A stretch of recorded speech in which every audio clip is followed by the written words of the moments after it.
Welcome to Digimon D&D Session 0. My name's DrakBak. I recorded the session, and before we begin, I wanted to say that there was a technical error with my recording, so I'm going to sound really quiet, but I've put subtitles where they need to be. So without any further delay, let's get into the video.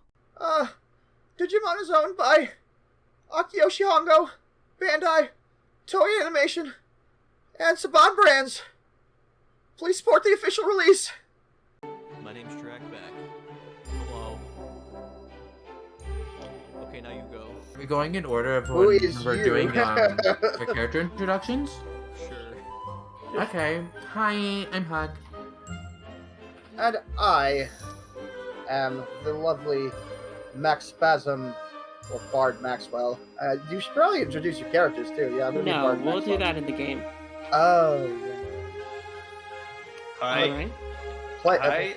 I'm just Potato Castor. And I am your humble DM, B-Chicka. So, if we're all situated, if we're all good to go, without further ado, let's get into tonight's session of Digimon. Yeah. You didn't say digital monsters after you said Digimon. Digimon, digital monsters. Question the DM, you. How Okay, dare okay. You get a death roll for that. You don't I tell have her what been- to do. I have been emotionally accosted here. Reparations are in order. Reparations are in order. All right. Let's begin the session. Let us. Bum.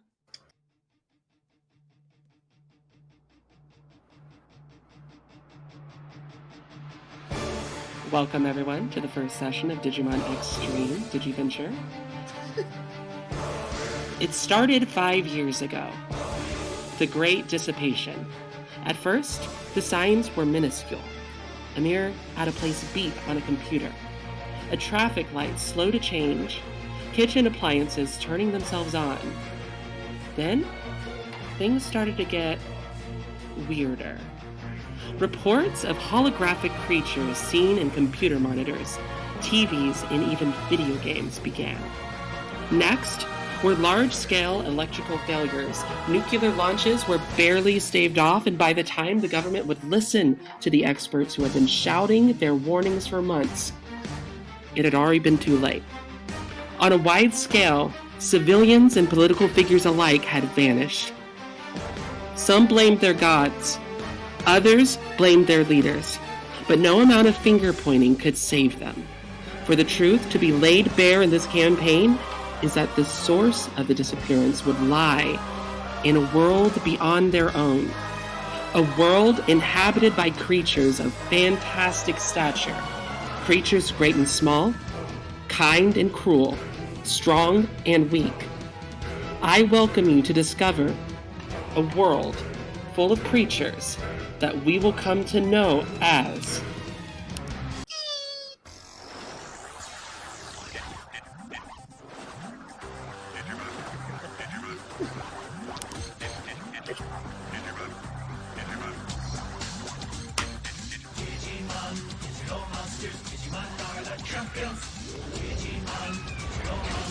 Shotgun.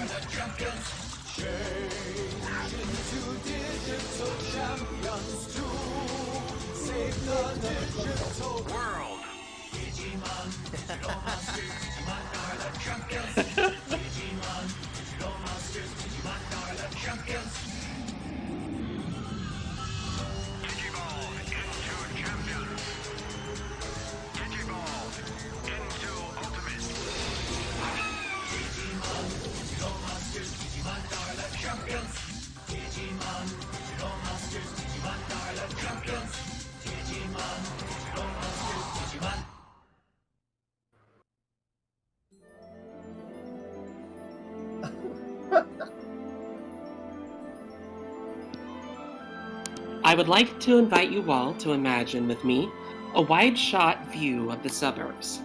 We are in the crisp civil twilight of the Canadian suburbs with the sun just now peeking out to greet the cul-de-sac. In the shrinking darkness of what was night, the golden rays of the sun start to illuminate the surrounding homes, all uniform in their designs and sizes. Decent-sized patches of flat, dewy yards, peppered with orange and yellow leaves, can be seen as the light of day spreads. Each house is the same, with the same lawn decorations, the same colored mailboxes, the same standard driveways, and the same cornucopia that adorns each front door. Some might find the invariance of the neighborhood's design as creepy, but to most, residents see it as a cozy spot to live. One such group of residents is the Carter family. The patriarch of the family, John Carter, already stirred, sits on the porch swing with his cup of joe and pipe in his other hand. The serene stillness of the scene, however, is a falsity. Inside, Mary, the wife and mother, rushes around the house like a tornado. Your mother is a tall, lithe woman, often wears a cream pantsuit, and today is no different. She is accessorized a bit more today, has a bit of a small scarf of the same color, tied off to the side in a bow. She has blonde hair pulled tight into a bun, thick rimmed glasses. Her makeup is minimum, but complements her square face. She pats her suit in a brief panic before whispering, "Shh, keys. Oh, shit." She begins to slam doors all through the house in her rush. She flies down the stairs in a speed walk, heading into a single door at the end of an isolated hall.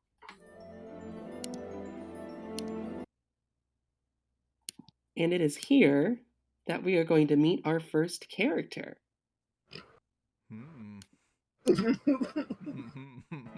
Oh. All right.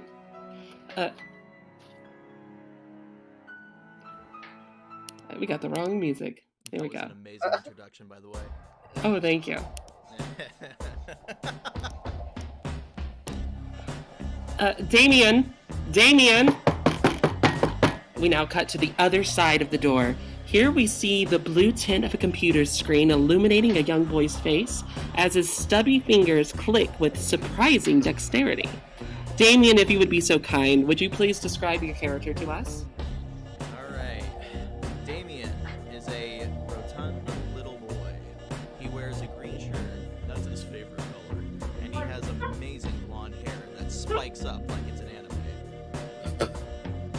You Dope. can constantly find him either chomping on some sort of tree or typing away on his computer. He loves computers, but not as much as he loves greasy things. Absolutely fantastic. And indeed, you do have greasy fingers and you are at the computer typing away.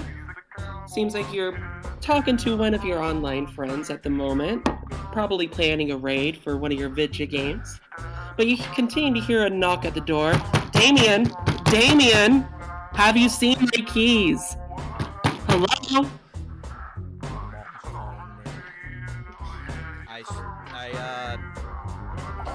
I stroll over to the door and pop it open. Oh, Daimion, thank goodness. What took you so long? I need my keys for work. I can't be late again. Do you know where I last left them?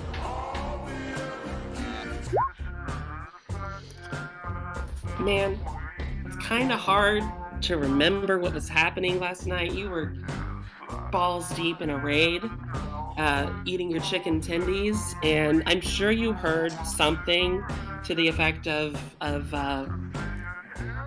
your mom putting your keys down somewhere, but you don't remember where that might have been. If you could also... Yeah, go for it.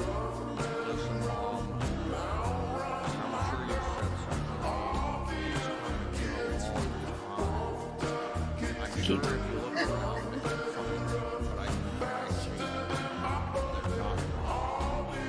I mean, you're not wrong, but I'm not too thrilled at the tone that you're taking with me. I don't know if I need to do something about that. Okay, you don't know where they are. That's fine. if you could, maybe leave your door open. I got it. You can't be locked up in this stuffy room all day. I'm sorry. You gotta at least crack the door, get some fresh air, freshish air.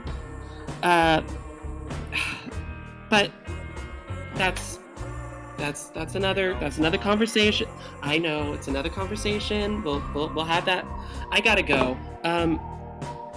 She starts to walk away, and you notice that she stops. She feels a little guilty. It looks like, because she turns around and she's like, "You know what? I'm sorry that I hounded you. It's been a long time. I've been working really hard on this promotion, and now that I've gotten it, I think it's about time that we've had something worth celebrating. Maybe tonight we can have your dad's favorite and celebrate that big promotion." And it's just at that moment that you get another message from your online thread that lights up and reads, "Happy birthday, Daimion."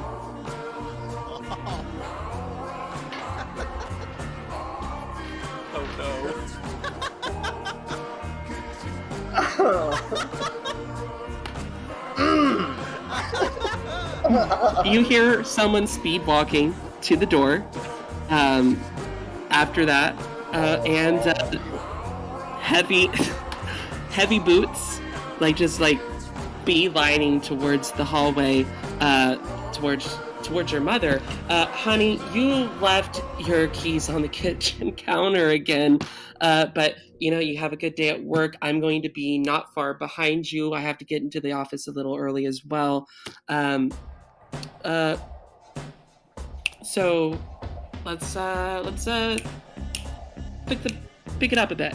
You're right, honey. I love you, Daimion. We'll talk later tonight. And then your mother just sort of heads towards the car. But it looks like your father sort of lingers a bit. He looks back and waits for her to get out of earshot. And he's like, "Hey, kid. Your old man's not so great at this. Your mother's got a lot on her plate, so certain things might have slipped her mind." He pauses for a second. "Look, I don't got much room to say shit about shit, but I just wanted to let you know your Gam got you something. It must be your birthday in a few days, eh, kiddo? Yeah, that's right. You're getting big. I don't mean that I don't mean it like that. I don't mean it like that. Don't give me that look, okay?"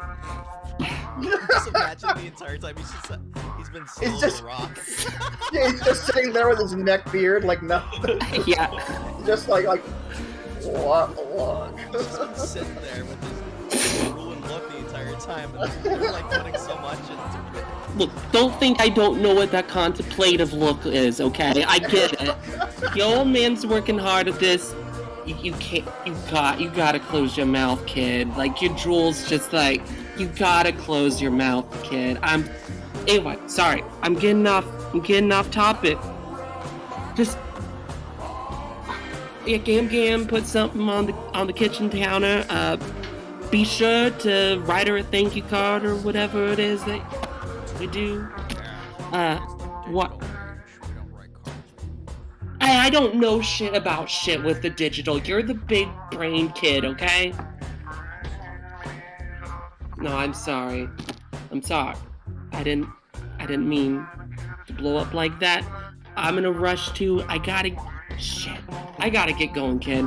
You do as your mother says. Keep that door cracked open.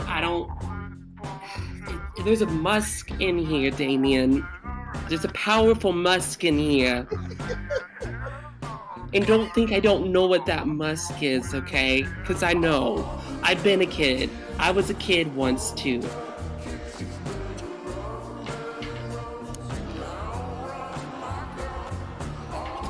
Alright. Your dad makes their way out. Your dad makes their way out. You hear both cars go off, turn on, and pull from the drive, and you are now alone in the house. Would you like? Hell yeah, he does. Pushes the throttle on his joystick that is on his rascal to make him propel to the kitchen. You absolutely do. So you make your way through. There's this like long corridor. It's actually like a wooden tile. They did that on purpose because they wanted you to be able to more easily use your rascal. Because they know that they finally realized that you're not gonna get out. You're not gonna get out of that rascal. You're just gonna ride. It's fine. They're not gonna stress too much on it. But you fly down the hardwood flooring in your rascal, and I'm gonna present you a couple of options. You can either go to the left, which is the entrance of the kitchen, or you can go to the right, which leads to the upstairs stairwell, as well as the living room. But you're beelining it straight to the kitchen, I take it? Okay. So, yeah, absolutely. You feel the rascal bump over a transition strip as you enter the kitchen. The kitchen isn't entirely spacious, but it is big enough for you to be able to maneuver around. The back end is the walk-in pantry. The front of the room has a fancy little serving hatch so that you can sort of drive your rascal by the serving hatch and just pick up your food onto a tray and take it back to the room. Sort of like a inside drive-through.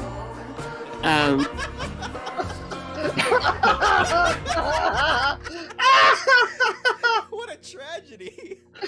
Right? They've sort of just given up. They've sort of just like given up on like getting you out of that rascal and like trying to like force you within the bounds of their house to do things. To the point where like they've gone out of the way to buy a house to accommodate you.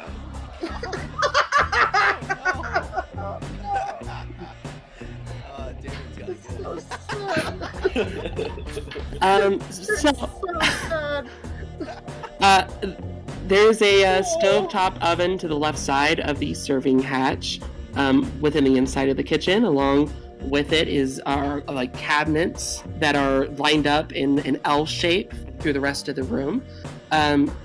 There are stainless steel countertops that follow the same pattern as that L shape.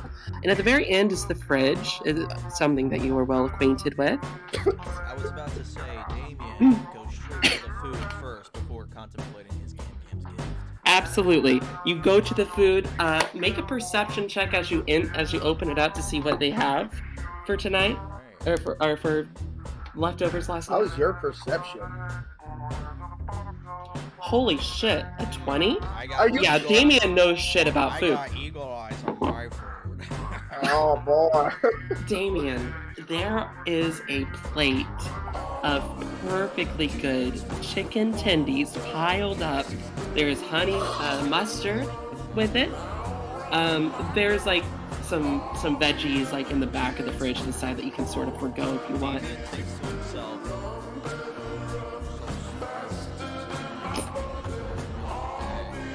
Oh, I've really been letting myself. your tummy grumbles as you say that. And you do feel compelled to eat the plate. Like, the plate is piled high with chicken tendies. Oh my god. Get around a chicken tendy plate. Make a Constitution saving throw. I'm basically Kirby at this point.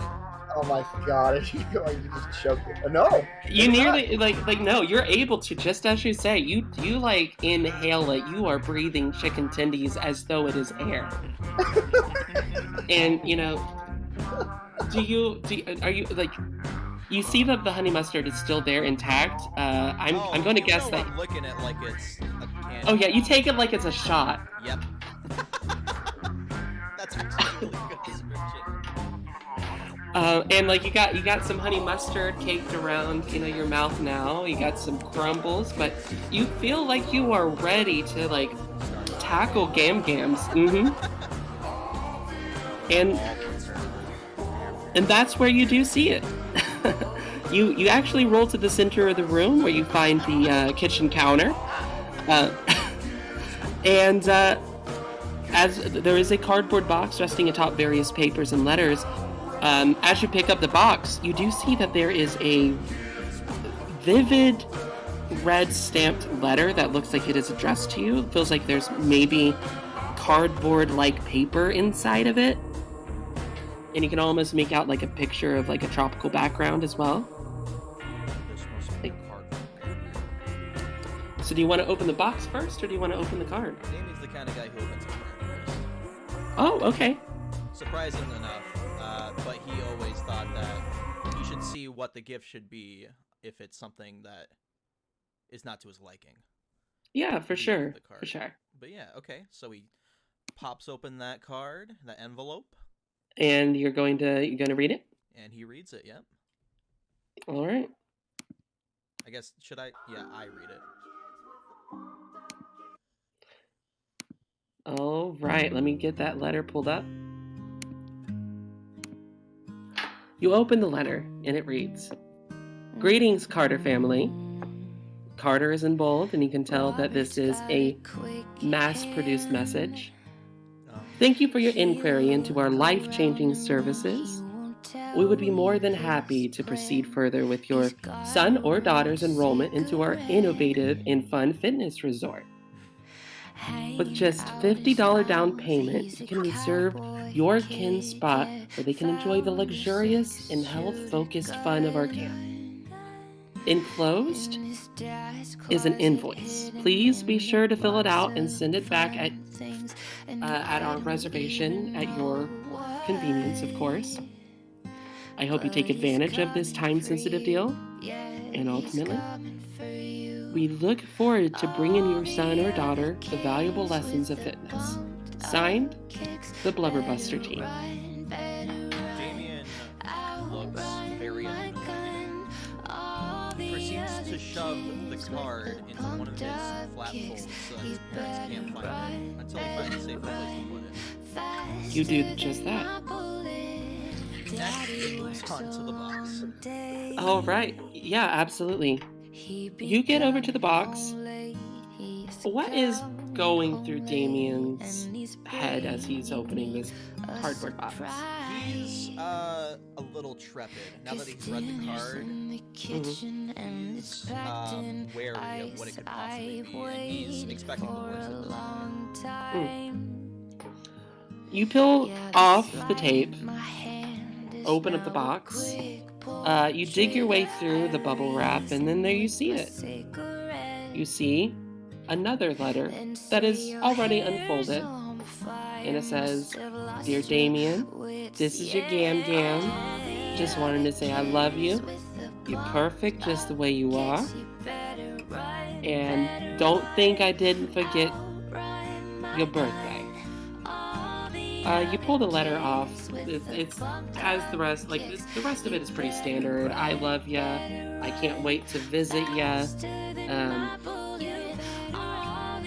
You put it to the side, and you see the coveted Steam Deck. Something that your Gam Gam specifically remembered you mentioning. I take it into my hands gracefully like I'm holding the Holy Grail. Hell yeah. What do you want to do now? You have your gift.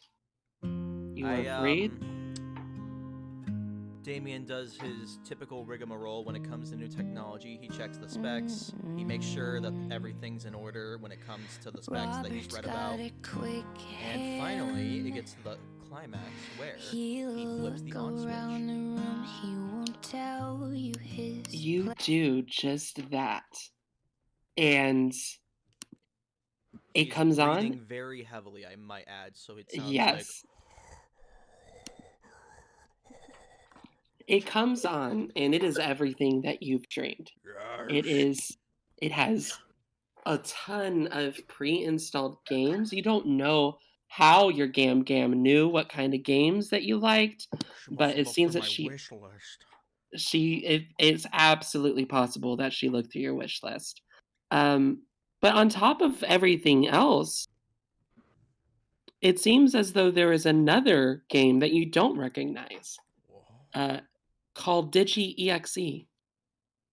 This isn't gonna be like Sonic EXE, is it? Oh no. And you look at it, Sonic E. Okay, I'm giving that moment the respect it deserves. I'm just gonna give a little bit of quiet here. The only games that are named that are evil. I better be wary. And it does, as you say that, the icon glitches. What? Some sort of. And then you graphical start error? hearing your messages start to just flood in from your computer screen. Oh, my computer. Sorry, Steam Deck. I'll have to come back to your glory in a little bit. Gamers call. Gamers call. And he, with his Steam Deck in his hand, he rushes back to his room to see what all the hubbub is about. You do just that. So you get a bunch of messages about like you hopping in for the raid. Daimion, we're supposed to be starting in 5 minutes. Okay. And then like as the messages continue on, the texts start to look a little bit more corrupted. Until it's just almost a creepypasta sort of text, like font, where like the letters look like they're bleeding ink and are just unrecognizable at this point. What's going on? No. I try my best to start typing to see if I can't fix it. Maybe it's just some sort of weird hiccup with my computer. Yeah, you go through various commands to fix it, but now there is a screen tear on your desktop. Oh. No. I don't know what I do. I start sweating, panicking. I'm more greasy than I've ever been in a while. Yeah, and honestly, the more you do mess with it, the worse that the screen tear seems to get. And furthermore, you start to see lines of binary code take up a third of your screen. The codes look like they're being written in real time as the rest of the screen glitches. Daimion immediately thinks, Mhm. I didn't realize I kept my Matrix wallpaper up. I gotta delete Oh that. shit! Yeah, and you try to make your way to like the screensavers and like the backgrounds, things like that. But it's very hard to navigate. And it is very hard to navigate. Make a I'm just gonna say make a flat intelligence roll. All right, sounds good. To make an intelligence roll, is that a saving throw? It's not a saving throw. Just a D20 with my intelligence. Yeah, D20 with your intelligence modifier for sure. Okay. Let's roll. So I'm rolling a regular D20. I'm not pressing anything on my character card. Absolutely. And then add your. All right, it'll come out to a 10 if I add my intelligence bonus. Yeah, and that a 10 is pretty good, but unfortunately, like you start to get the idea that there's some sort of virus taking over your computer right now.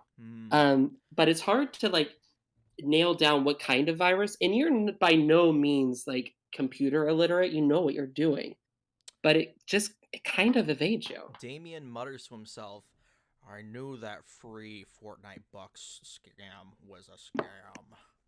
Oh my god. Absolutely. In the meantime, you're still getting these messages from your online friends, but they're still illegible. At this point, he would probably just be worried that the virus was working and decide to turn off his computer. You go to turn off your computer and does not respond. Are you trying to like just pull the plug, or are you just like if it doesn't turn off at that point, he goes to try to pull the plug. You do so. The screen does turn off. It goes and the computer is off. I'm going to make a roll here real quick.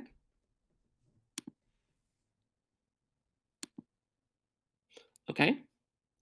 So it looks like it's still off. A minute goes by. 2 minutes go by. The computer screen is back on, and it's worse. It's much worse. You see split-second images of some sort of creature behind your desktop wallpaper as things continue to just fill the screen with lines of binary code. The masked creature, you notice that there is a masked creature in the background. Looks like it's wearing a yellow upside down smiley face. The mask's mirrored smile is particularly jarring. It's painted with like jagged teeth. The eyes are poorly drawn with like squiggles instead of the more straightforward circles. They have no pupils painted on either. It's just pure white at its center. And with each glitch on the screen, you see longer glimpses of it and realize this thing in your computer screen is not human. It's not some sort of webcam thing gone wrong. You can tell that there is a large head, a large face behind this mask, and the mask is almost comically small in comparison to its stature. At this It barely point, serves its purpose. Yep, go on. Daimion pulls out his smartphone and starts the record button. Absolutely. And you start to record it, and you see that your phone starts to give off several beeps, and that's actually when your phone gives you this sound effect.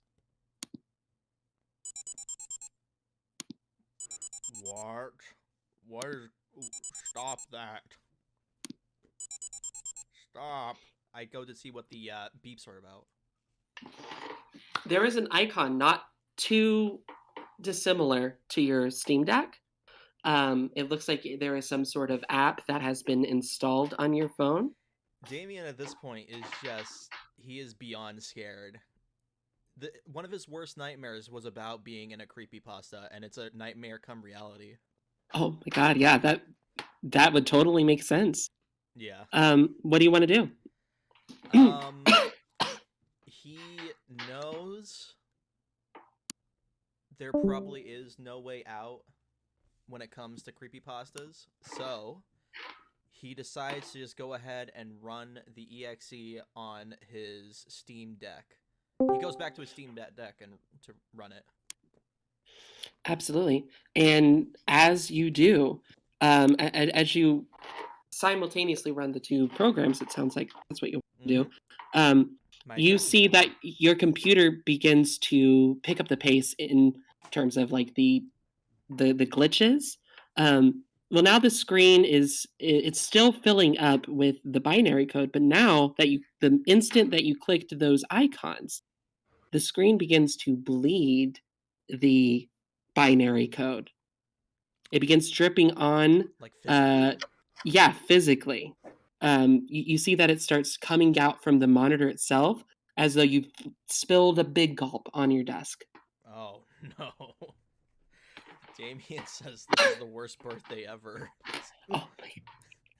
You actually hear your phone go off, and you start to hear, "Happy birthday to you." He drops the phone and tries to back up. Your Steam Deck starts to play the same sound effect. Happy birthday to you. He drops the Steam Deck and backs up into an even smaller corner of his room, probably backing up into his large mountain of trash. Is he still on his rascal? Yeah. Welcome home, my Daimion. That's it. It's almost like this. You read Marvel comics as Daimion. You're familiar with symbiote venom, and that's kind of what this black ichor looks like. It's just like a symbiote of some sort. Only it's just like riddled with running binary code, flashing green, cool. and it starts to fill the room. It splashes against the wall, sort of curls back into like a wave, and then whooshes back forward towards you until it gets closer to you. Make a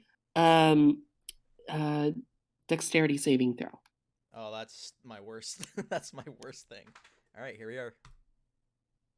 0. Oh. Well, I guess this is happening. All right. Well, let's boy. let me get Daimion the- tries his best to dodge out of the way, but it's hard to dodge when you have a huge rascal under you. When you are That's true. genetically Like used this to is like the rascal. first time you've ever even really considered like the phrase "feats don't fail me now" is actually they're failing you now. He always thought it was wheels don't fail me now. And then you start to hear an old dial-up modem, only slowed to a crawl. You can actually hear this eeriness Oh. just sort of wash over you. And speaking of wash over you, unfortunately, because of that nat 1, you begin to feel the symbiote of sort start to subsume you. Daimion doesn't like that. There's a lot of ground to cover when it comes to covering him. Oh, for sure. And it begins dripping directly on you, and as it touches your clothing, you see it spread and grow, devouring, consuming something you're very familiar with. There is a ravenous to whatever this is, until you are completely covered. And all your physical characteristics are now replaced with an inky blackness in a vague shape of where you once were. Oh. You are now just black ichor with green binary wireframes over you. And it takes a while for your full figure to be coated, but once it does, you feel yourself start to melt down into a puddle. And then you feel the puddle being pulled. You're slinking back to the computer screen where it glows blue and shuts itself off.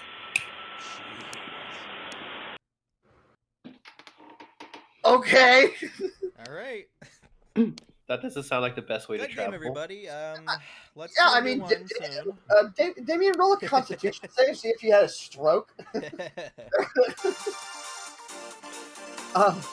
We now cut away to far across the pond as the camera pans across an aerial shot of a large campus, specifically the University of London. We stay on that shot of the college for just a moment before panning over and lingering atop the outside view of the girls' dormitory bathhouse. We cut to a tight shot paralleling Daimion's first shot, but instead of someone lazing in front of a computer, it is here we find Dhalia Brady, aka the sensational hot tub streamer, Dhalia Black, in front of her laptop camera, swirling a glass of wine as she splashes about in the water. Dhalia, what are you talking about on your stream? What kind of things happened today? Okay, loves. I had the most wonderful day today. I made myself this wonderful bikini. Do you guys like it? Like. You see a bunch of heart emoticons. You see mainly these yellow emoji faces with hearts and tongues sticking out, drooling. Oh, wow. You guys are too kind. You see a lot of messages, DM please, DM please. Oh, you guys, you're so charming. Maybe I'll message some of you after the show. Oh shit! Roll a performance check with advantage. Okay, how do I roll performance? Open your character sheet, and it should be a list of your skills. Right? Okay, performance. That's 21. 21? 14. No, it's 21 with advantage. Oh. With advantage, 21. Hell yeah. I want you now to make another roll. I want you to roll. Holy shit. I want you to roll a 1d100. Okay. And then add your charisma modifier. Well, not the modifier. Add your charisma number, like your overall number, to whatever you get. Okay. 105 total. 105 total. You get dono after dono after dono with that, and I need you to mark down that that's how much money you just made from that comment. Okay. 105! Damn. Let me get my calculator out. Holy crap! What does that translate to in the digital world? They'll become bytes, don't worry. Okay, that's 188. As you're doing some math, you hear your phone go off. Oh, I'm getting some messages. Who could it be?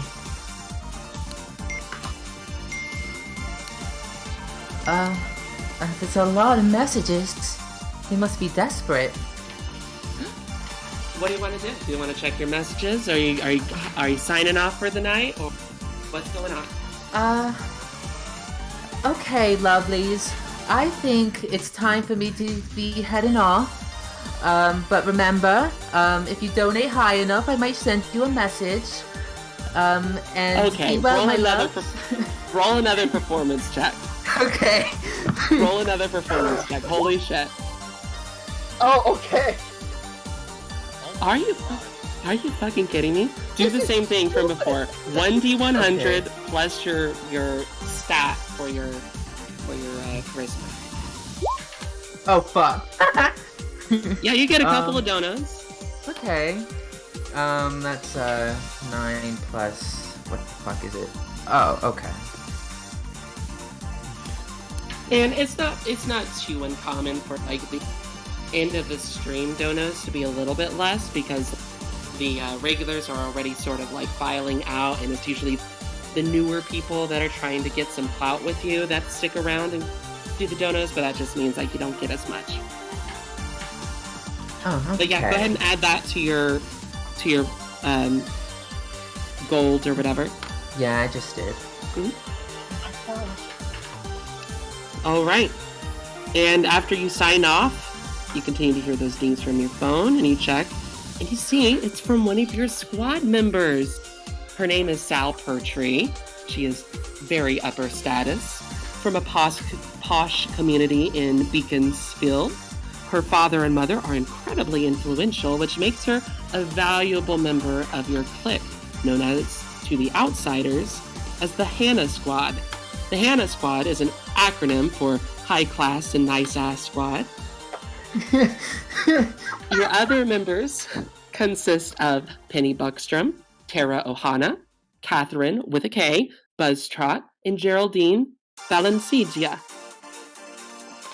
You check down and see her messages, and her first message reads, OMG, we're at the Dippin' Dits. Where are you? You're late. And then you get another one. OMG, girl, you need to get here ASAP. Todd is so drunk and acting like an absolute caveman. And then you get another one. Todd just kissed Penny. OMG. You coming, sis? And then you get the final one, which is, don't forget that tonight's the night we settle the whole Beatrice matter. What would you like to do? Oh, of course I made these plans. I was so focused on milking these poor nerds for all their money, I forgot I made these prior plans.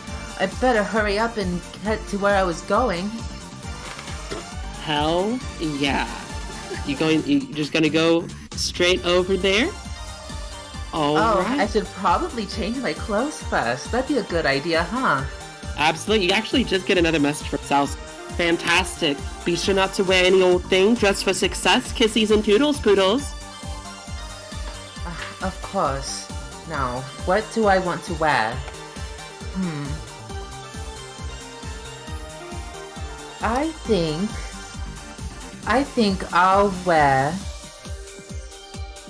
I think I'll wear a nice dress. Hell yeah. I want you to make a... Ooh, what am I going to make you roll for styling? Let me look your character sheet over real quick.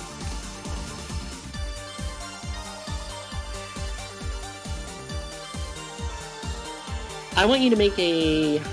Let's say... I'll let you do another performance. Yeah, yeah. I think fashion is a suit, so I'll let you performance check for this. And once again, holy shit, you fashion your own party dress stylistic. Like you like take an old like dress and you sort of like cut it up, and you're able to sort of like pull together this ensemble to really like pop. And as you do, and as you're creating this and remembering the passion of designing, you know, fashion, what's going through her head right now? It would be so nice if I could do this all the time instead of having to subjugate myself to a bunch of mouth breathers. Alas, I'm gonna have to continue going through college because my parents keep bugging me about it. It's like they just don't get it. And you do feel in your heart of hearts, my parents just don't get it, you know? I'm actually very talented, and you know you're talented. And you know that other people know that you're talented, but your parents seem to be very disinterested. They help you, they send you money here and there. But you get the feeling that they're kind of stuck in the clouds themselves. But you managed to pull your outfit, your ensemble together. Does Dhalia have a car, or are they walking, or are they taking a bus? How are they getting there? I think Dahlia's rich enough to have her own car. Absolutely. You get into the car, you start her up. Looks like it's working, purrs like a kitten. And you make your way to the Dippin' Dits.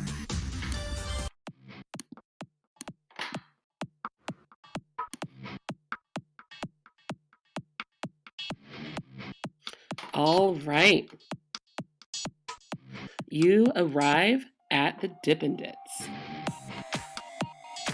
It is a happening Americana-inspired club, which on the outside looks like a 50s-era diner, complete with a gas station. Its mascot is painted on a billboard with a Marilyn Monroe-style pinup girl pointing her finger at her head and looking confused but sexy. It was chosen to best help Beatrice feel at home, having transferred all the way across the pond. And as you enter, you definitely see the stark difference between the outside and the inside. While the flooring has the familiar checker tiles, the bar is lined with stainless steel swivel stools, and what really pops is the glow wave black lights, the deafening thumps of music as the beat drops, and I would like you to make a perception check with disadvantage. Perception with disadvantage? Actually, a flat. We'll just say it's a regular. Okay, rolled a 16, I think. A 16? Okay. All right, let me go ahead and get that pulled up then.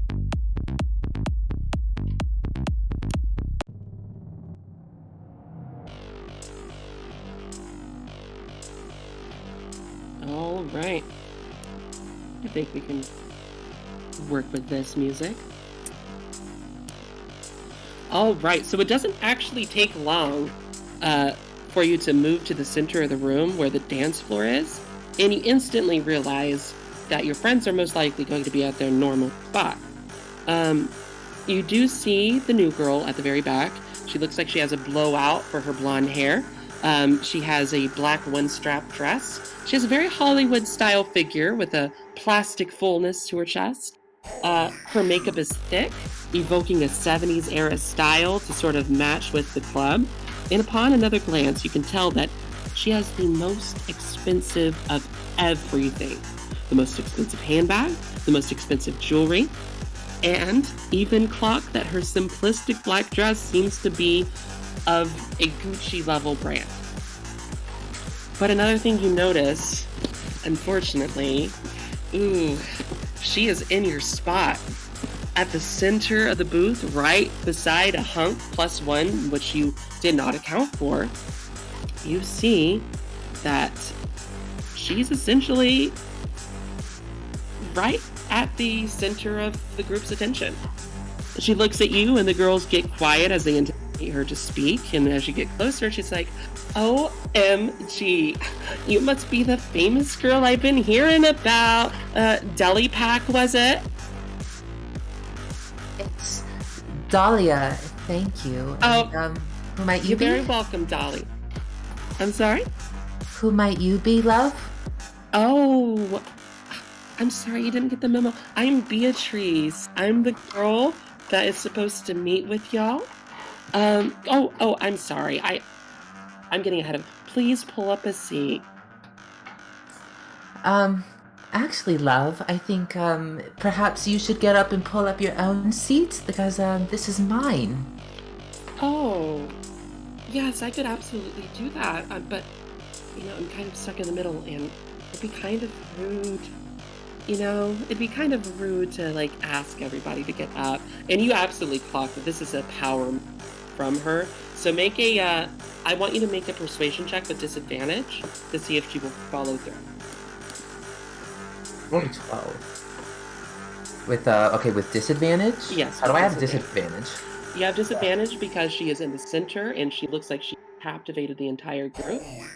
I meant how do I add it one? Oh, disadvantage? It's automatic. You okay. Take the lower whenever you roll. 12. 12? She's like, okay, girls, don't fret, don't worry about it, it's okay. I know it's just a seat, but it is so fine. We want to make sure that she feels comfortable with us. And she gets up, and they spread out. They allow you to get back into your typical seat. And she just sort of stands and just sort of watches before she pulls up her own. Her boyfriend gets up with her. And everybody's seated, everybody's sort of come down. The tension is kind of thick because that was a ballsy move for her to do and for you to call her out. So the girls don't know who's the alpha yet. But it seems like people are settling down, and she's like, okay. Now that that's taken care of, let's order something. I'm thinking fries. Oh, you call it chips, don't you? And she points at the group sequentially. She's like, chips. Everybody getting chips? She points at you. I know you're getting chips. Actually, I don't think I'm very hungry. Aw, do you have a bug or something? I don't have a bug, but something certainly is buzzing in my ear. Oh. And she sort of just lingers, thinking what to say, and she just changes her mind. She's not going to react to that. She then goes, OMG, I have to say, I just love whatever it is that you're wearing. It looks so frugal. And she does that snooty little white girl thing where she does a super fake smile and just Well, I for one think it's quite dashing. And then she looks over to her to Beatrice's boyfriend and asks, "What do you think about it?" I don't roll a. What are you gonna roll? Oh my god. What would be charm? Shit, let me look. Charisma? Charisma. Yeah, roll a charisma. Holy shit. Okay. 24. Holy shit. Play her music. Play that music. Oh, the music's being played. Not 20.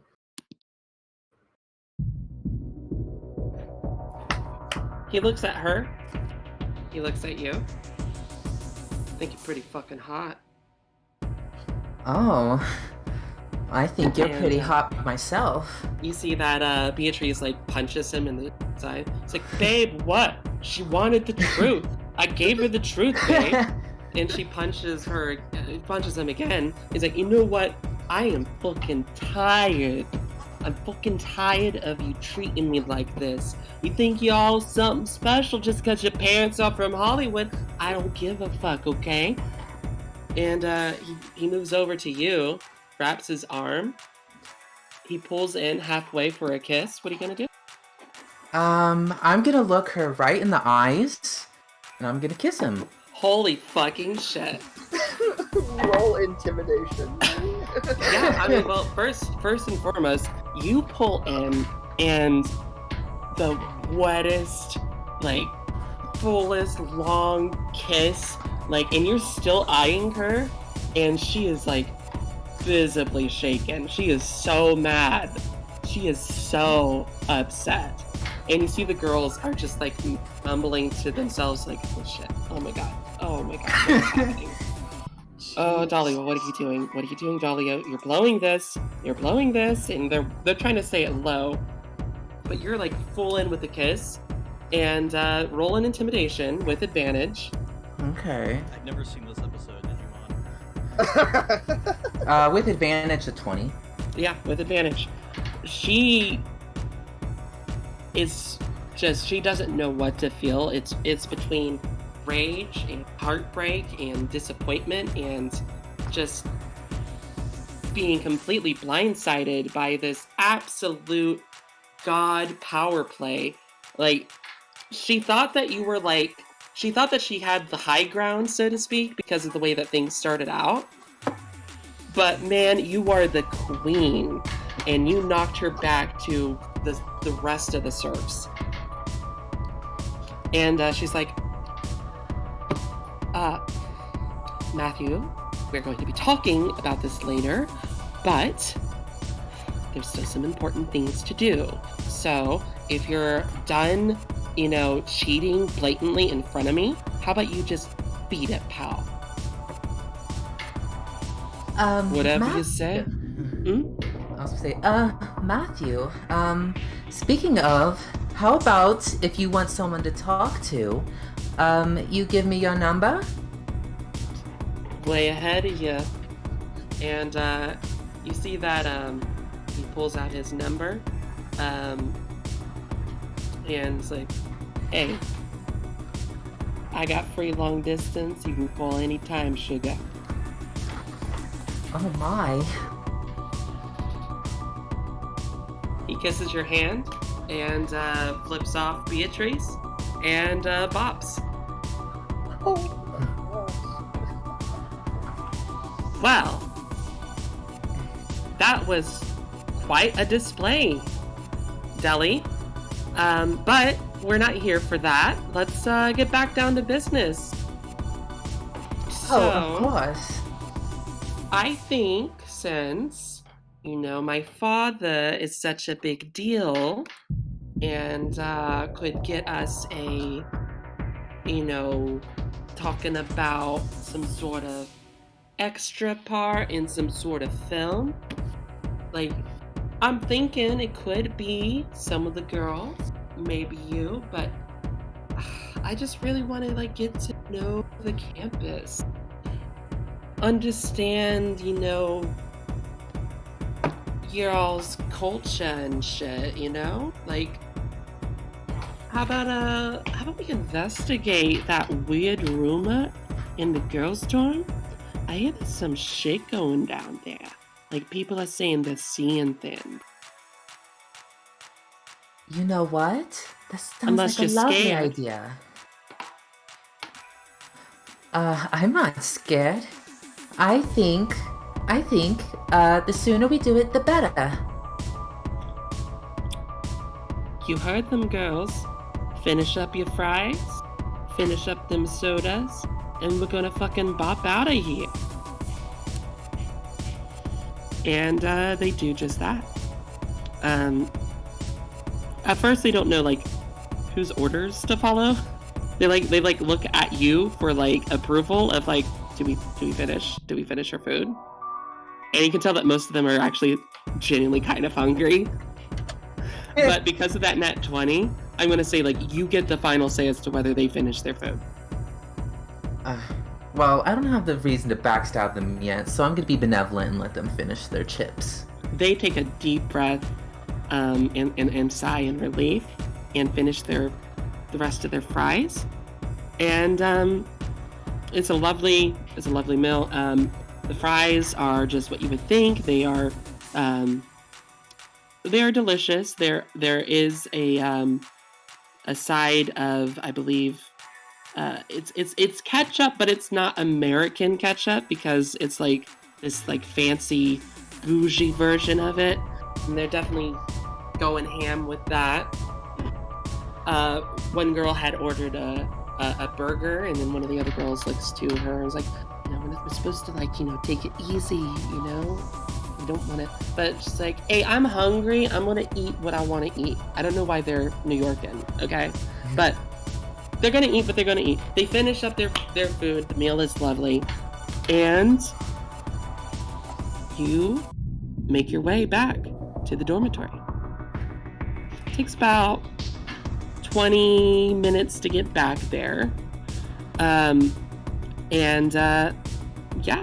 So it looks like as you pull into the parking lot, let me change this music.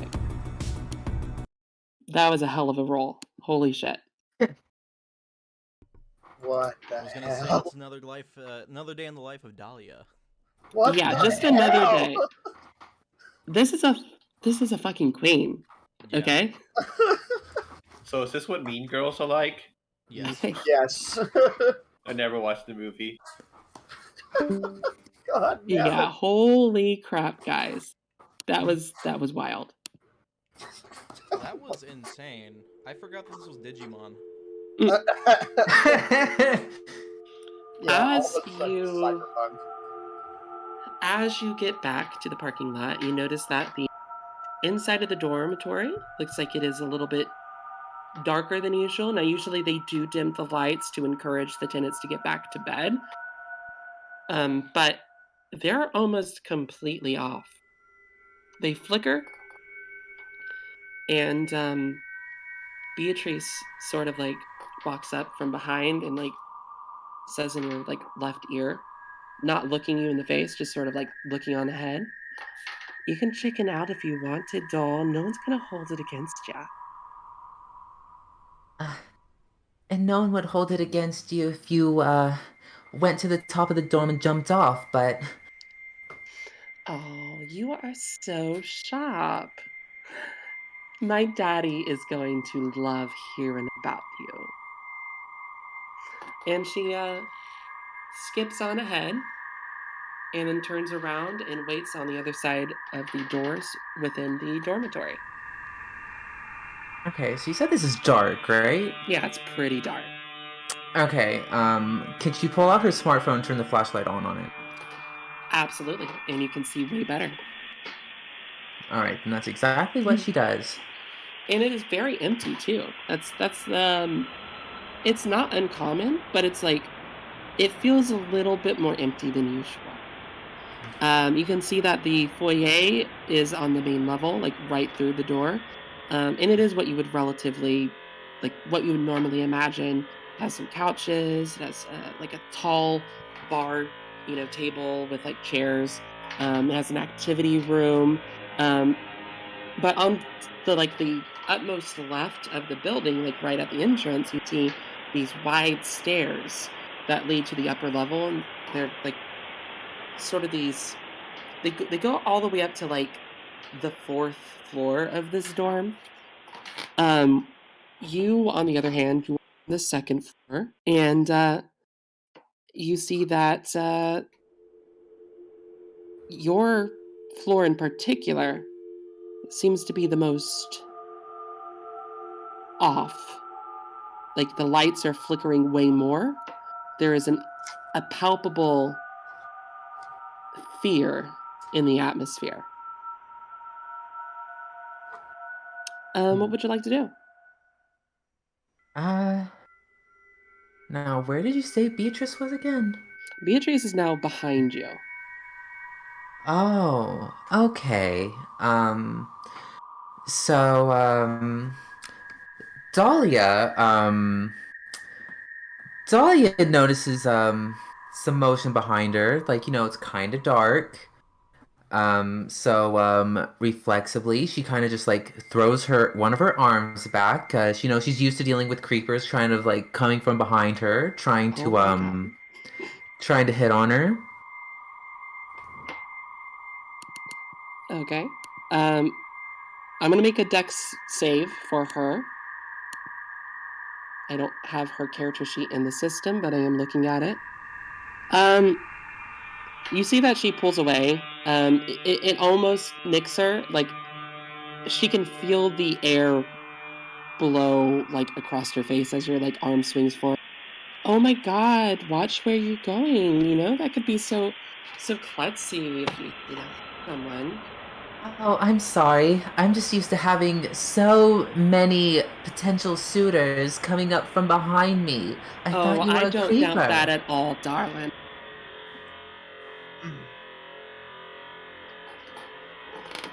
Make a perception check. Perception. Okay. As you turn your head back forward. I don't know which number to use. Is it right? It's just a flat. Okay. So it's then- 6? Yeah. Okay. Let me pull that up here. Cool. Okay. You don't see much. Save for in the distance with your phone flashing towards it.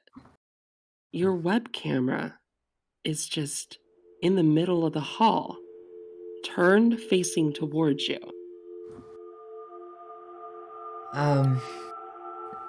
Now who did this? And then she just starts walking towards the webcam very cautiously. Okay. All right. You do that. You start to make your way towards, and you see that your newfound friend isn't as close to you as she was. She is definitely keeping some space. It's hard to tell whether or not it's because she knows that you're going to try to hit her again, or if she's genuinely scared. But you get the feeling that she's probably genuinely scared. And as you slowly make your way towards the camera, the damnedest thing happens. The camera lights up as though it's a projector, flicks on, and you see this grid of lights move up and down sequentially, almost as if it's scanning you. By this point, the girls in the back have long chickened out, save for Beatrice, who is still there, but is scared, but is put on a brave face. And her voice cracks, but she's like, OMG, this is going to be hella content. And she tries to match pace with you, like catch up to you and match pace as you continue on. But unfortunately, the light changes color to an ethereal green. And as that does, you notice that she freezes in place.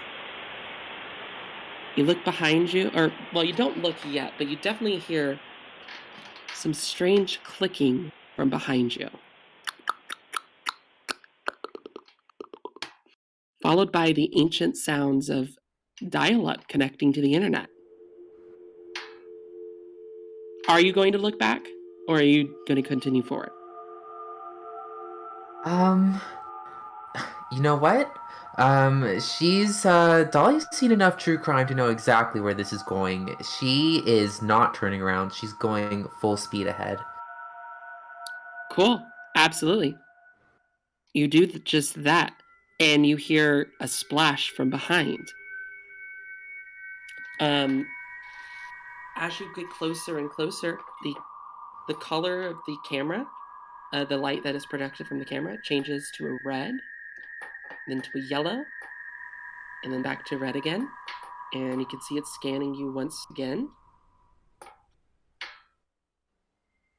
And are you just going straight towards the camera at this point? Or what are you wanting to do? What are you trying to accomplish? I was going to go straight towards the camera and try to pick it up. Okay. Make a wisdom saving throw. With disadvantage. A wisdom saving throw? Mm-hmm. With disadvantage to 6. Okay. You know, you've seen enough truth, right? To know not to look behind you. Yeah. But something in your gut tells you, like, just, you can't not look away. Your head turns on its own behind, and you see Penelope. But not the Penelope you knew from before. She's now dripping tears of black ichor with green zeros and ones infused within it. Her face is twisted in confusion, and her eyes go completely black. And in the same code-laden ooze begins to pour from her mouth and pools to her feet, and then the goop totally envelops her. What was once her form begins to melt down, and then you hear another splash as it begins to move towards you. You turn your head back. The camera is off. You see that your hands are now starting to darken. And you're seeing these green grid-like patterns over them. What do you want to do?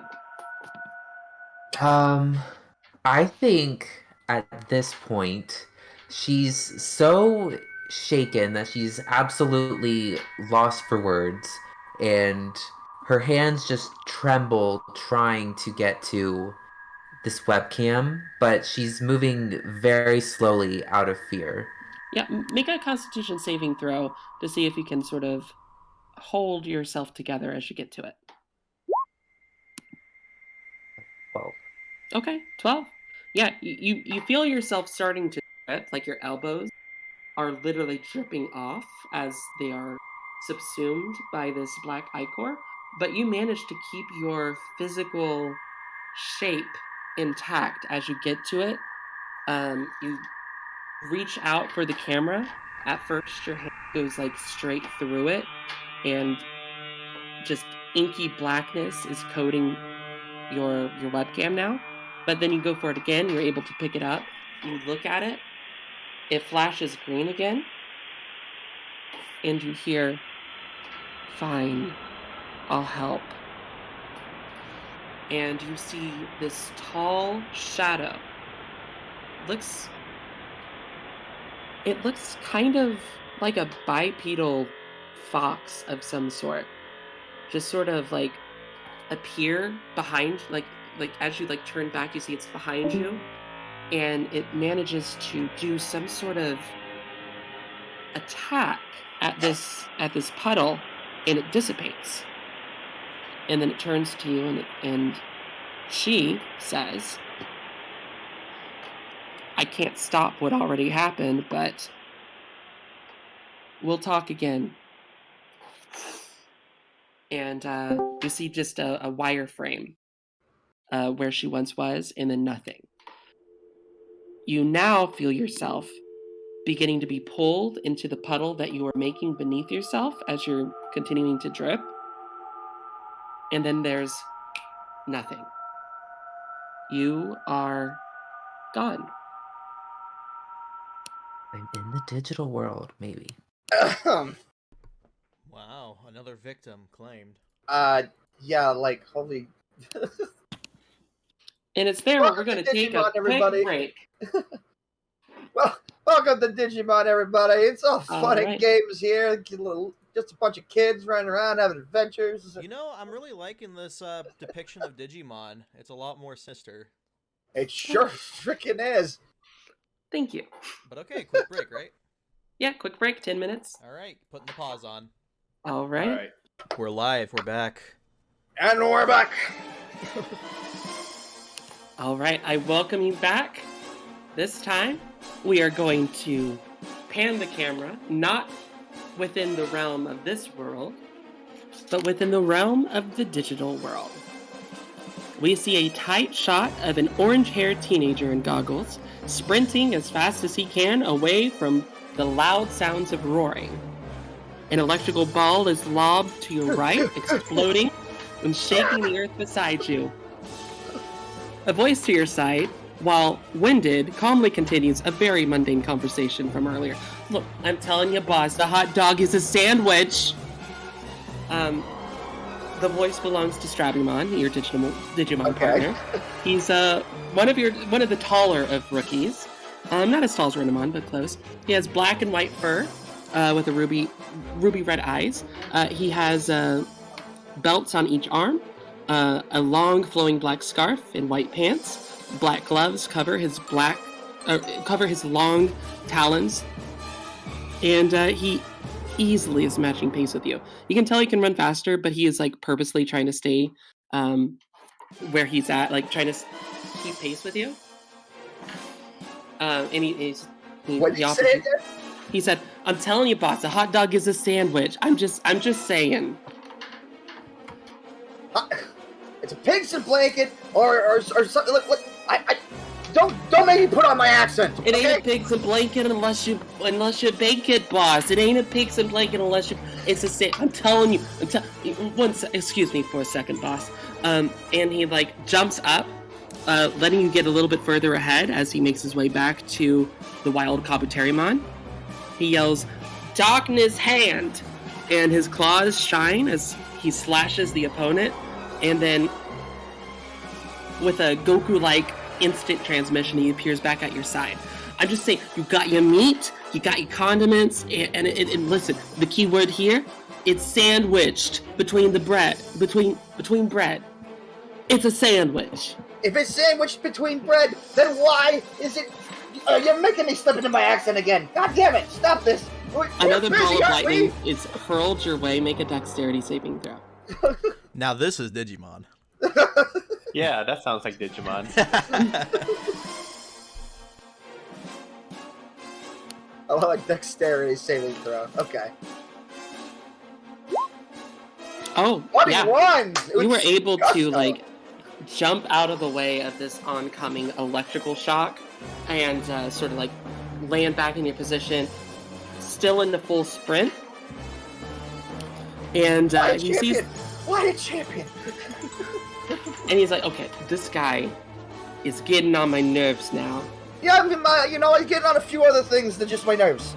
You want I should do something about this, boss? You want I should do something about this? Why did you pick up the New York accent while I'm stuck with the Boston?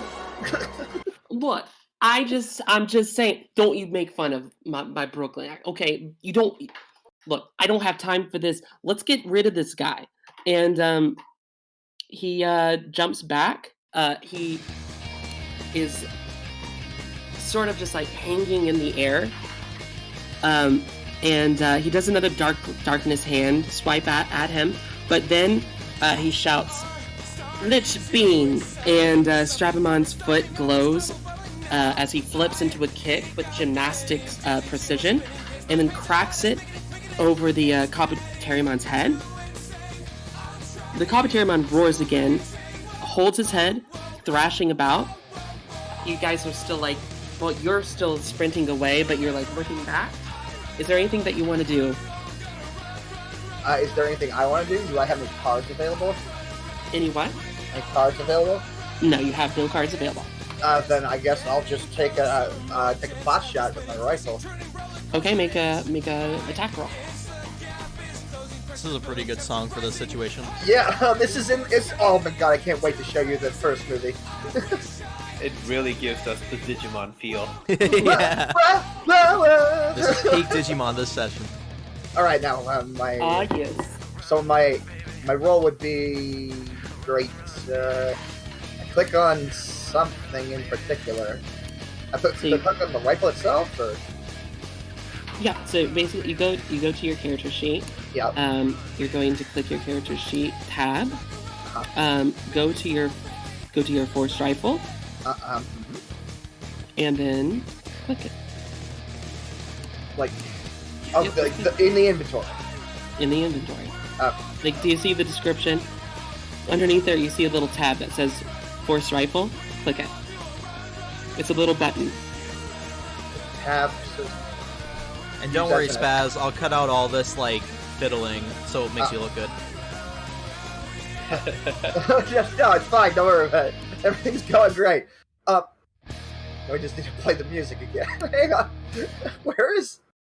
I don't know where it is either. I'm trying to learn as you're teaching Max. Yeah.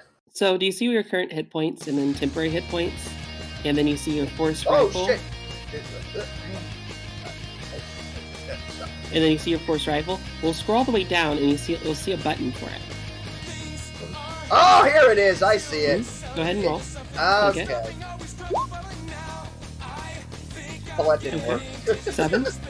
So your shot doesn't hit it. It does not find purchase within the Kabuterimon. It sort of like dissipates as like Kabuterimon is gaining another electrical ball. But then you see another kick from your Digimon digital partner. Yes. He does another Lich Bean, which is his secondary special attack. And you see Can I, as he's like trying to do this attack, can I just be like, Yankees suck! Listen, we're going to have a serious talk after this, okay, Bod? We're going to have a serious talk after this. And follows through with their attack. The Kabuterimon grabs his head, roars again, and sees that he starts like flailing around until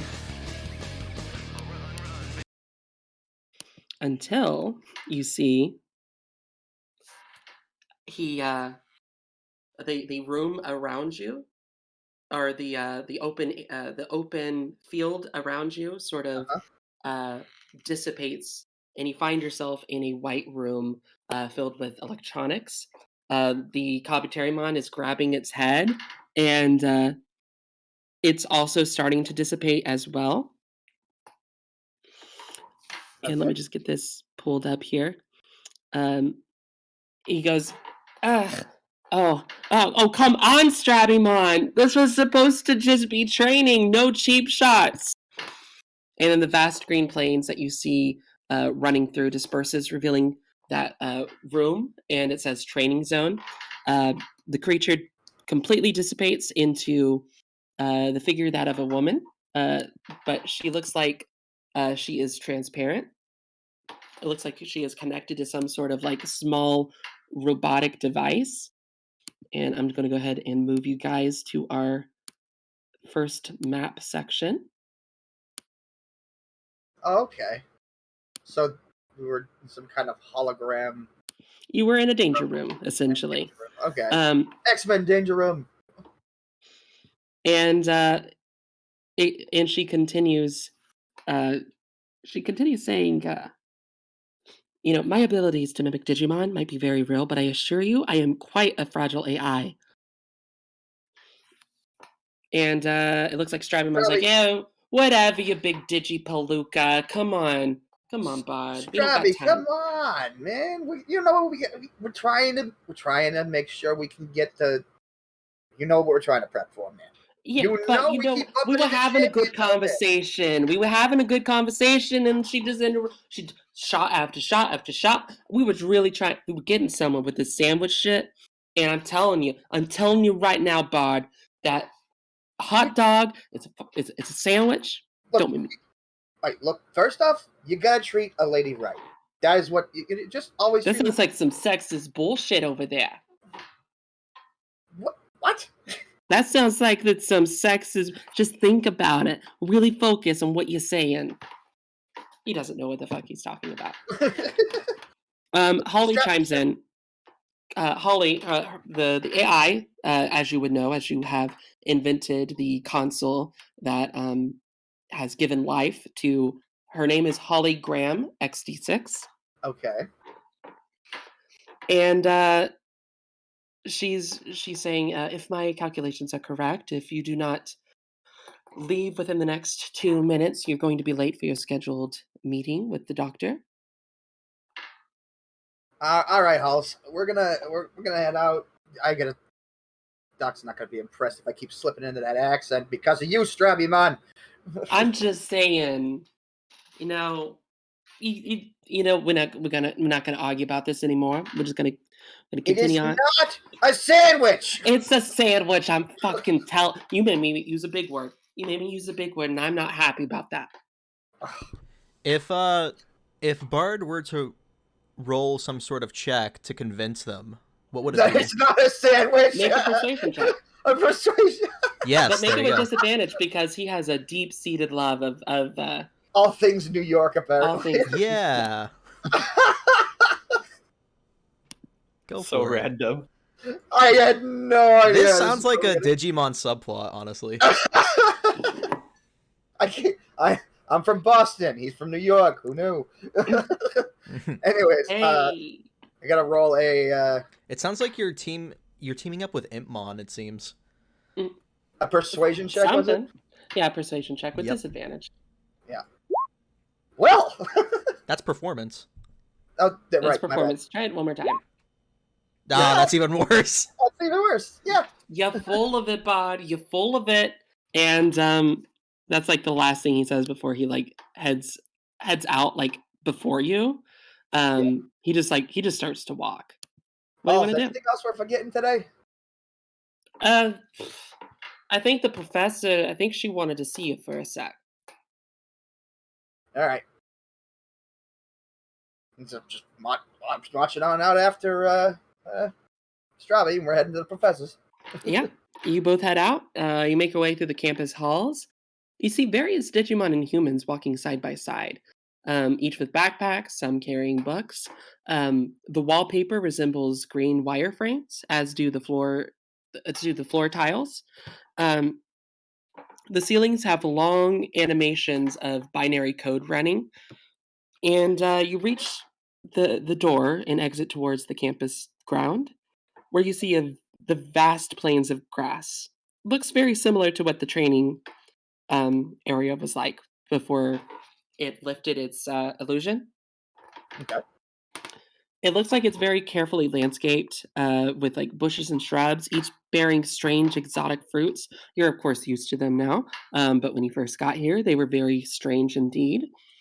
You walk down the cemented pathway towards a giant ivory fountain with 4 statues of the Digilords on each side. Go ahead and make a history to see what you remember about the Digilords. The Digilords.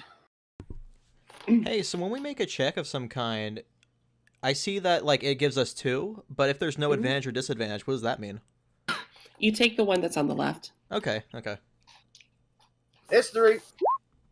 Oh, I guess No you don't more know your about way today. around. I don't fucking know who these You- where these guys You're come too from. busy because like Strabimon is still like laying into you, and you just like you look at the Digilords and you start to think back to what you. But then Strabimon like hits you with and you know what fucking else?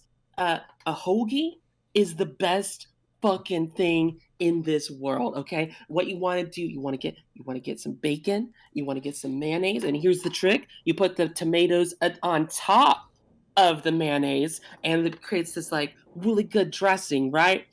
And oh, my mouth is watering just thinking I about don't it. even like mayonnaise to begin with.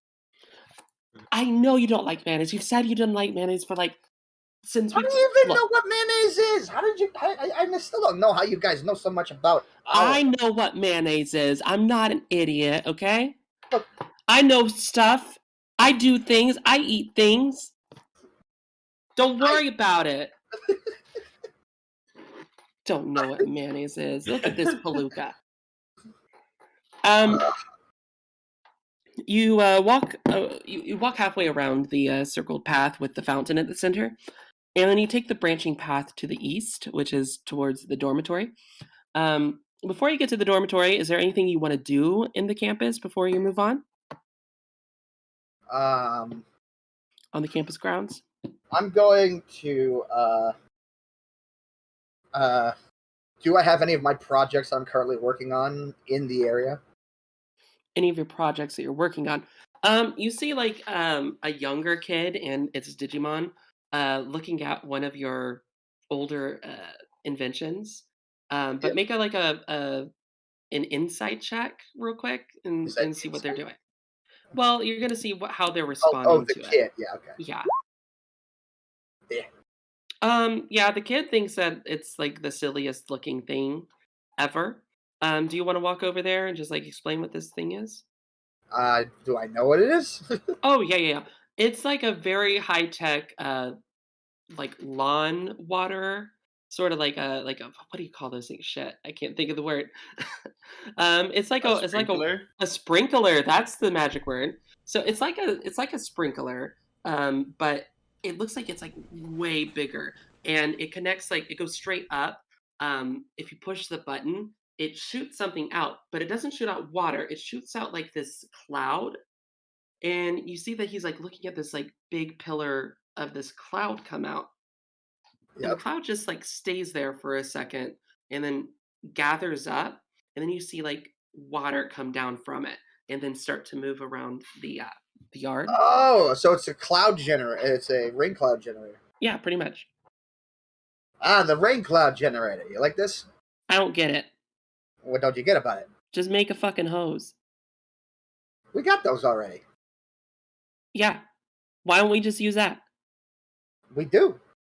When we don't have cloud generators. Why do we have cloud generators? Because they're cool. Why? Didn't your mother ever tell you not to ask too many questions? Are you intimidating the kid, or are you like trying to persuade the kid? What do you want to do? What would be my What are you do? What is your goal here? Um, To be a Um, wisecracking cool guy. I don't think I would be good at either persuasion or intimidation. They're both the same role. Are you just gonna let it slide and walk away, or what do you want to do? Don't I'll worry roll. about the stats. It's about what your character is Yeah. trying Yeah. to do. I guess I'll roll persuasion just to see Okay. if he can like see it my way. Yeah, go for it. He cannot. Well, no. Here's the thing: 11 in this particular case isn't too high, but the DC challenge for it was 10. Oh, okay. So he's like, I guess you're right. It just seems like it's a little extra, but you know, I mean, I guess we should appreciate things. Extra is how we get through all this, kid. We gotta go in above and I beyond. guess you're stuck with your accent now. My parents died.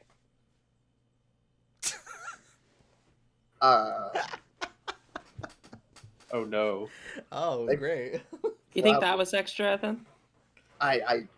Well, I mean, Okay. they wouldn't have if they had. Me a and cloud my generator. Numamon are heading out now. But the cloud generator, it's like super. Yeah, it's pretty cool.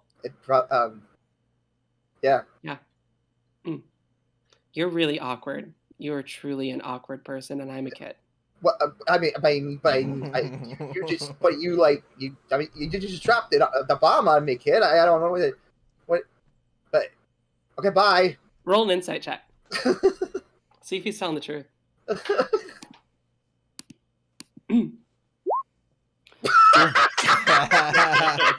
Oh my god! Oh Not my god! only- This kid, not- I feel Not so bad. only do you think that he's telling the truth, you think he might think you killed them. Whoa. Okay, Whoa. so immediately, He's like eyeing you down. He's so just then like, immediately after he says my parents are dead, I'm gonna be like, I didn't do it. What wasn't me, man? yeah, I'm sure you didn't. I'm sure That you sounds didn't. very convincing. Wasn't me. Did do it. No. Listen here, you little shit. I'm onto you. I What? know what the fuck you're after. I know what your aim is here. What? I'm gonna take you down. I'm gonna be. What? It is gonna be my life mission to bring you the fuck down. And I am a 12-year-old. Did you get this kid's name? No, I did not get this kid's name. You made an enemy for life. You don't even know his name. Do I know this kid's name? His name's Timothy. I actually know his name. Okay. Look, Timmy. You don't get to call me that. I know you come around here sometimes. I know you look at my stuff. You're kind of impressed with some of it, not so much the others. Oh, is that what But I you think assure I'm you- doing? You're not. I think. Let's just say you're not the only genius around here, okay? Well, yeah. I mean, I work with a couple other geniuses. You know, Mm. they Watch real your smart back. guys. Watch Right. your back. But my bit. I'm gonna be around every corner.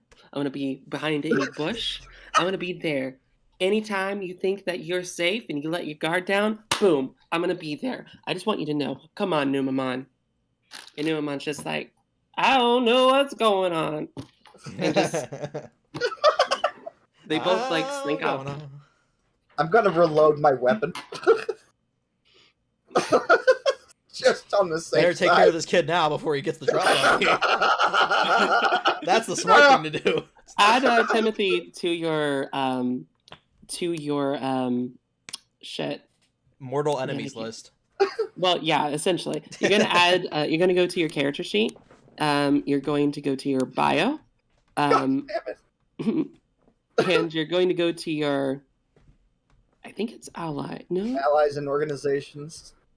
no, you're going to go to your bonds actually, on the core page, and you're going to add Timothy as Okay. your nemesis. My arch Wow. nemesis. Timmy. All because of a talk over cloud machines. All right. Is this like the Mandark of this? Yes. Pretty I much. was totally This is- thinking that, but I didn't want to say it out loud. Okay. Arch nemesis. Timothy. Does Timothy Yes, have I a am theme? smarter than you, and yes, I can read your mind. He's not smarter than me. I have 19 intelligence. Gee, what the fuck you do to that kid, boss? He thinks I killed his parents. What the fuck? I don't look. I didn't. That's what really matters. Hmm. Right? Sure, you're the boss. Yeah. You kill a kid's parents. Like, I'm not going I'm to the hold it boss. against you. I'm not going to hold it. Yeah. You kill a kid's parents. You know that's between Well, you I mean, and the kid. you know, I grew up in Boston, but I mean, I don't remember killing anybody's parents. Make a persuasion check with advantage, of course. With your It's Digimon. You have no control in your life.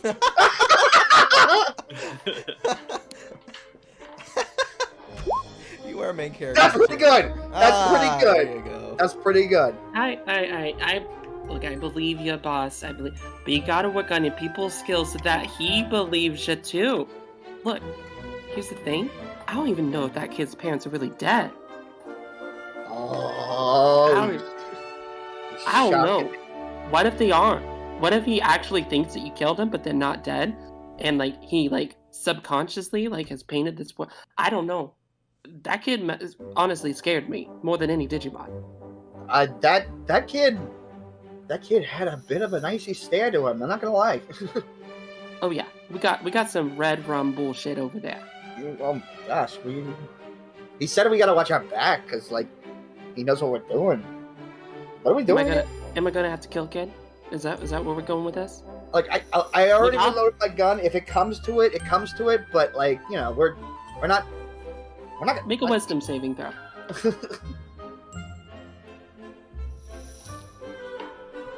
Oh God! All right. I guess we're doing this early. All right. Let me get this pulled on up here. Why? Spaz, I take it back. You're not like the cool guy I thought you were gonna be. Oh my God! This is why I hate Roll20. You know, it's kind of like in real life where we just kind of make fun of him a lot. Oh, This is supposed to be an escape from reality, not just more of it. don't worry me. Don't worry me. You look at your gun Uh-huh. as you say that jokingly, but a part of you, a part of you feels a deep guilt.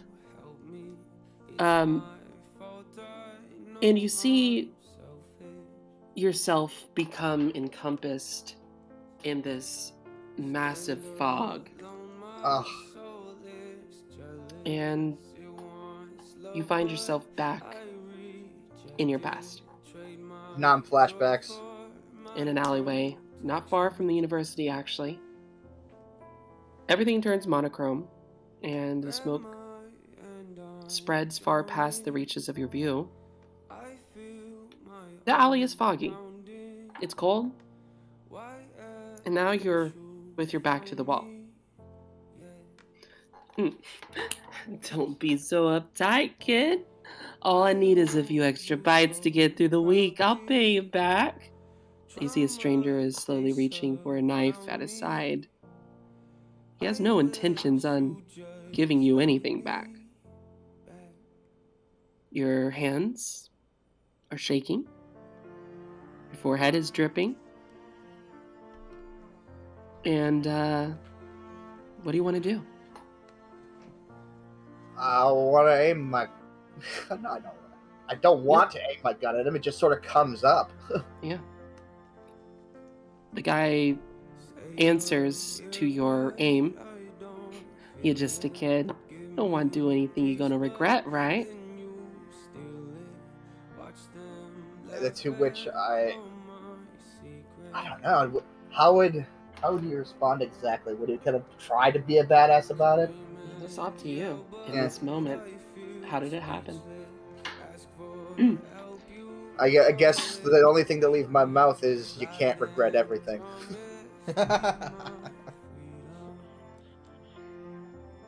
Look, kid, I'm gonna give you a chance to rethink this whole situation, alright? What do I roll for attack?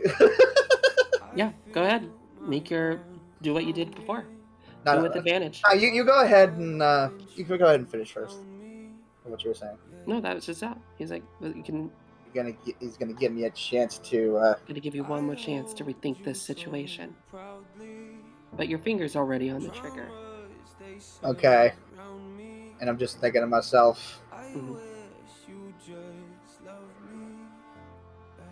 Maybe I'll I'll try to shoot the ground in front of him first. Okay. Do I have to roll for that too? Yes, you have to roll for that. I'm gonna say roll a dexterity saving throw. Because you want to make sure your finger in aim is thrown off at the last second. Ooh. Wait, that's acrobatics. I'm sorry. You said dexterity, straight Mhm. dexterity. Technically the same roll, but okay. Yeah, you managed to shoot at the ground. And he looks at you. Yeah, I bet you wish that's how it went down, huh? Hands still clean. Never took a life. But you and I both know how this really went down. Oh, I thought he was just going to try and rush me, and then I was going to fire proper. But okay. And Rolling. roll a wisdom save. Wisdom save? Mhm. Oh. You sense that this apparition, and that is exactly what it is at this point, an apparition of this mugger that you know that you gunned down. Yeah. And the way that you come out of this memory is that you do the thing that you wish you would have done. You shoot the ground. He taunts you. He tries to get you to understand that this isn't how it happened, but He doesn't have his claws as deep into you as he would normally. And you find yourself pulled back into reality. You're still sweating a bit. Strabumon's actually looking at you, a little concerned. It's What? it's all right, hap- man. I'm good. We got places to be. You know, boss, you've been having these episodes a lot lately, and you can't tell me what happened.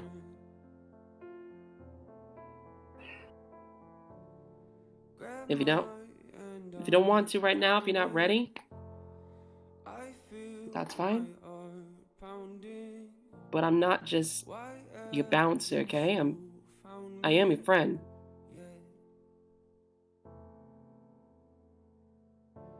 I've seen you guys do things that, people just don't do. Like humans, we just don't do that kind of stuff. But when unless, I guess, the chips are down.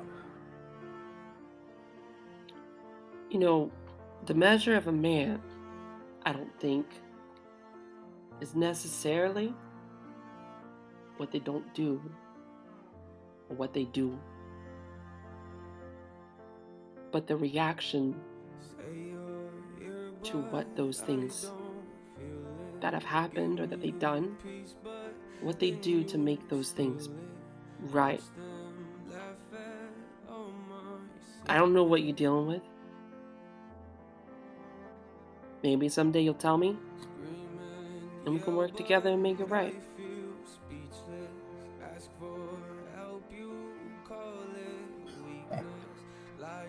We stick together, I'm sure everything will work out just fine.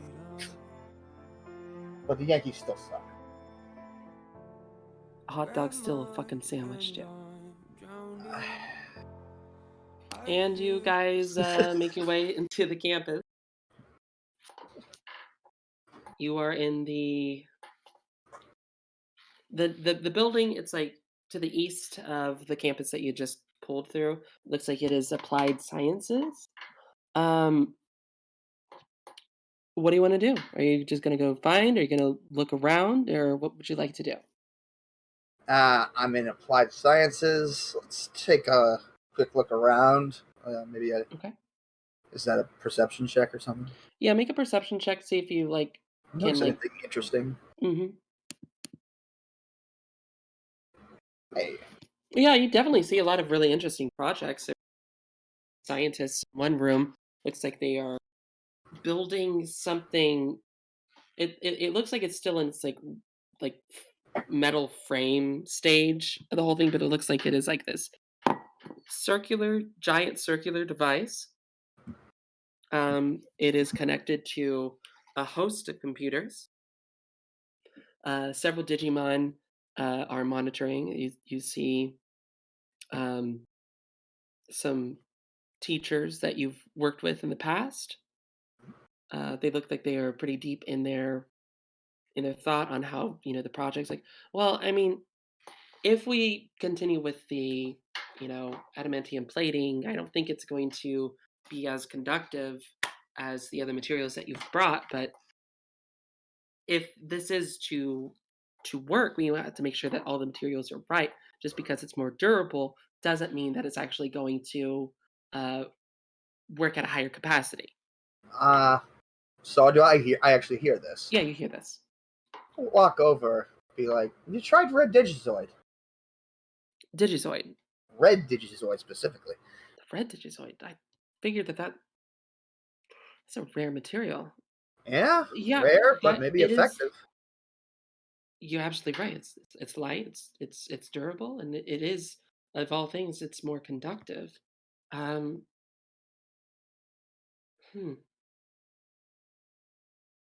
mean, it's worth a shot. And you see that the other scientists are like, yeah, it definitely is. But I think that we should, stick with the trials first. If we get it wrong the first time, we have to go back to formula. It's up to you whether you want to persuade or if you just want to let them continue amongst themselves to like sort of like debate. Uh, I'll I guess I could try to roll a Do persuasion. it with disadvantage because this is like the head of this project and he's going to need a lot of convincing. Fuck.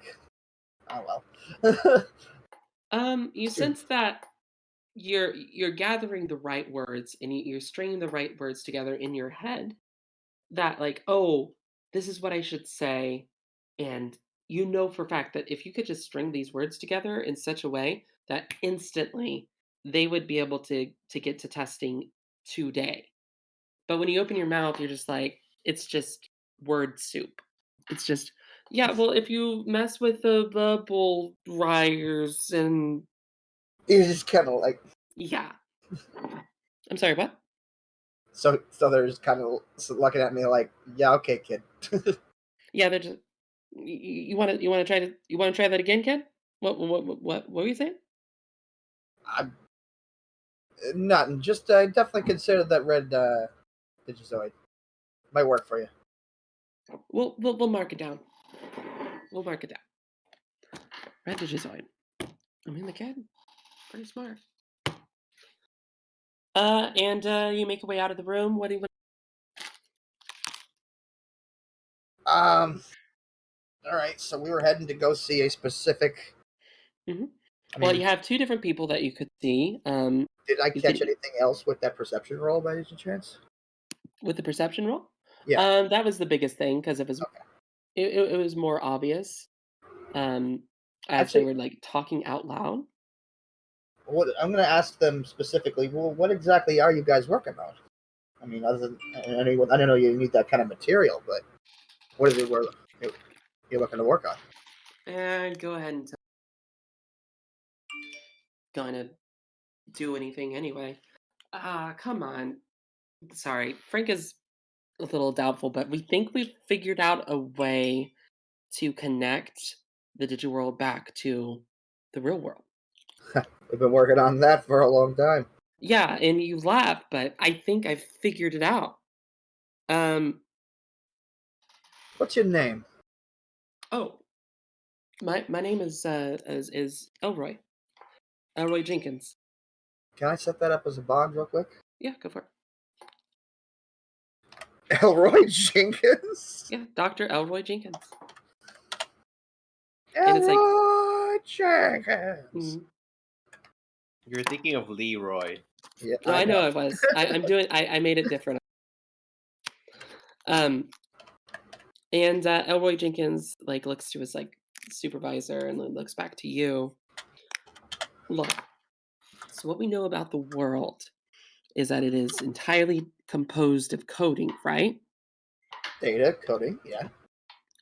Well, it's a wonder since we've gotten here, you could assume maybe we are also coding as well. So I'm thinking there must be a way to convert that information back into a corporeal form. But before we can even think about that, we have to figure out a way to connect our information back to Earth's. And so that's when I got to thinking, okay, if we get enough power, and if we can make sure that it connects and it holds and the machine doesn't just fall to pieces, maybe we can actually do the transfer. And then his boss is like, well, this is all good in theory, but we don't even know what it will actually do to us.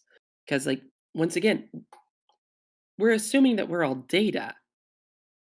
That means that our corporeal form is more or less just gone. So it brings like a more philosophical question, like, are we dead? Are we actually still living? Are we copies? Are we merely just, you know, really precisely programmed entities based off of things? It's hard to say.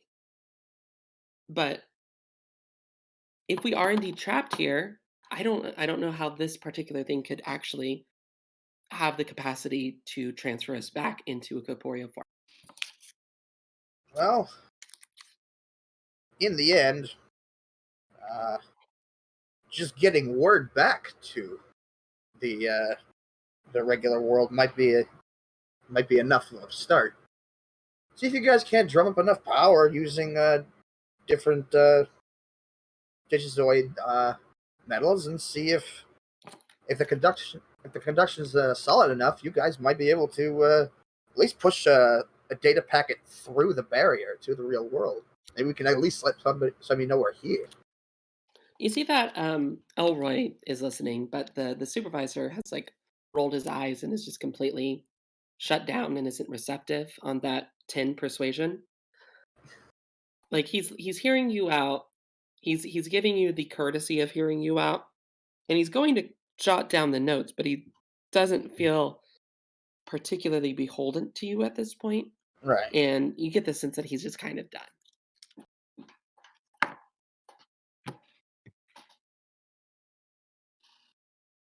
Dr. Jenkins, I think I want to have a chat with you later. I got some place to be, but let's keep in touch. Thing. All right. I will see you around. And you make your way back out. You actually go up the stairs this time. And are you going to head to... You have two options here. Are you going to head to Dr. Felicia Walters? Or are you going to head to Professor Kent Mercer? Which one of them called for me in particular? Professor Kent Mercer is the one that seems to have the urgent appointment with you. But Dr. Felicia Walters, you had promised her a while ago that you were going to look over work because she was about to do an experiment. So you don't know where she is with that, but it's honestly your call. I can at least check in with Miss Walters and then tell her that I do have to see Professor Kent. All right, you're gonna head to. And I'll return to her afterwards. All right. As you head up the stairs, you see that at the end of the hall is a lab. The door is closed, but you see that there is smoke billowing out from underneath the doorway. The door's window is completely fogged up with smoke. You can't really see anything in there. Okay. If you want to either try to get a better look, like wait for it to clear, I'll let you roll a perception, or if you want to open it and just go in, you can do that as well. So there's smoke billowing out. Mm-hmm. Actually, roll a history check. Yeah. Okay. If I know what this smoke is, that might be for the best. Before I try to walk on in.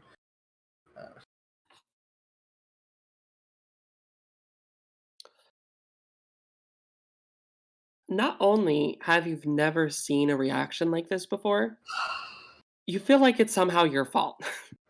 You don't know how. You don't know how. Your mind goes back and to the promise, like, okay, yeah, absolutely, I will most absolutely help you with this particular project. I'll be here at this and this time, and it's all going to be fine. Don't do anything without me. I will help. And you look at your clock, and you are 15 minutes late, and she has went ahead with the project, and it is a failure. You can either... My immediate reaction is I look at my do I have a watch or something to indicate time? Yeah, you look at your watch, and it's like 15 minutes after. I hope she is not dead. Oh god. Oh no, she's not dead. She and her Digimon are clearing the smoke, and you can hear her oh my god, if Bard shows up, I'm going to give him the worst tongue lashing possible. He promised that he was going to help with this, and then I her didn't even have to roll Digimon. perception for this. No, you like she's saying it very loud. And like the Digimon's like, calm down. This isn't their fault. You're the one who went ahead. Tell me that I went ahead. I know it's my fault. You think I don't know it's my fault? It is absolutely my fault. But still, I was supposed to get help. And the kid is young, but he knows what he's doing. But he was supposed to be here. And it goes on for a while. You can either approach the situation head on, or you can tiptoe back and try to just pull yourself from this potential confrontation altogether. I'm going to quite literally run, like buzz full speed past the door to get to the other, to get to the professor, and just be like, "Sorry, I'm late. I got something to do with the professor, real quick. And be right back. Bye." Holy shit! You little shit! You get back, and she like starts like yelling out her door. She doesn't pursue, but you make your way past, and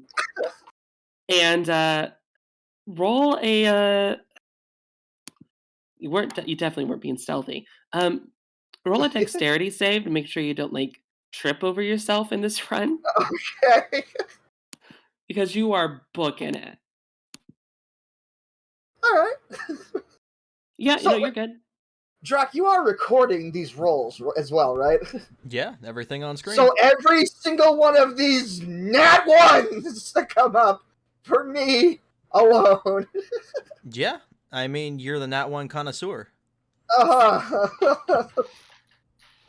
I have a +4 in history. Maybe the game knows what you were trying to go for and is trying to bring you down a peg. Oh. All right. Yeah, you beeline it. You absolutely beeline it to the doctor's room.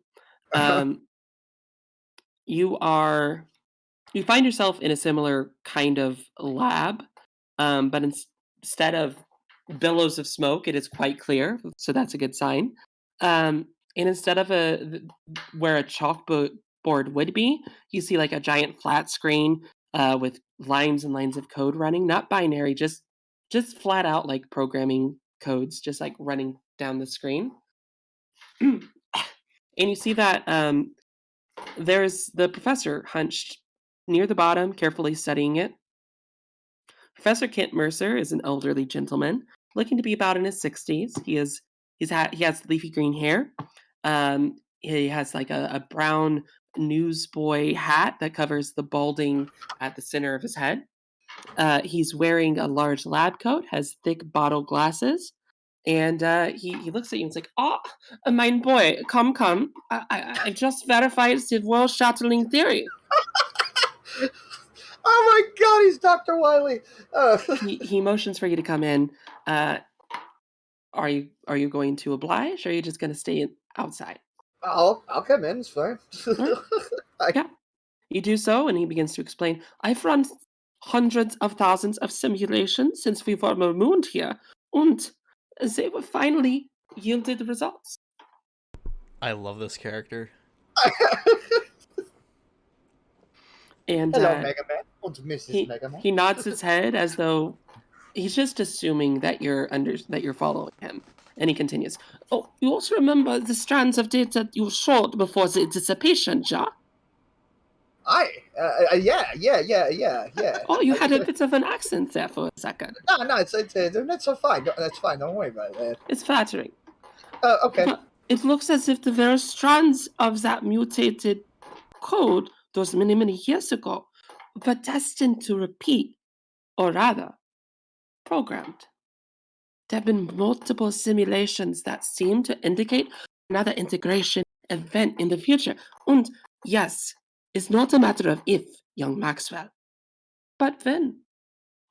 It's really gonna happen again? Yeah. So I'm running a final simulation to get a good idea on the time frame. I've hypothesized that it might be 2 months.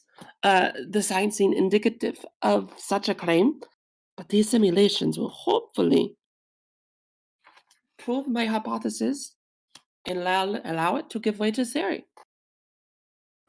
If the dissipation happens again, do we have Well, obvious. There's an obvious connection between our world and between the digital world and our old world. Can we make use of that in other fields that maybe want to probe back into our world? That was precisely my point. Unfortunately, I've come across some rather troubling information. Okay. Is the utter chaos that would come with another dissipation would mean devastation for our town here. Mass population. Starvation. Of course, deletion or death, as it were. You're saying that the influx of a higher population of people who just don't really know what's going on and might be sort of panicky? Ja. Yeah, okay. But your mind goes to the right place, for if we could have some sort of probe during such an event, why, who knows what we could find? We could very well find our way back home. Well, maybe I know a guy. Have you ever heard of Dr. Elroy Jenkins? Elroy Jenkins? Elroy Ja, Jenkins?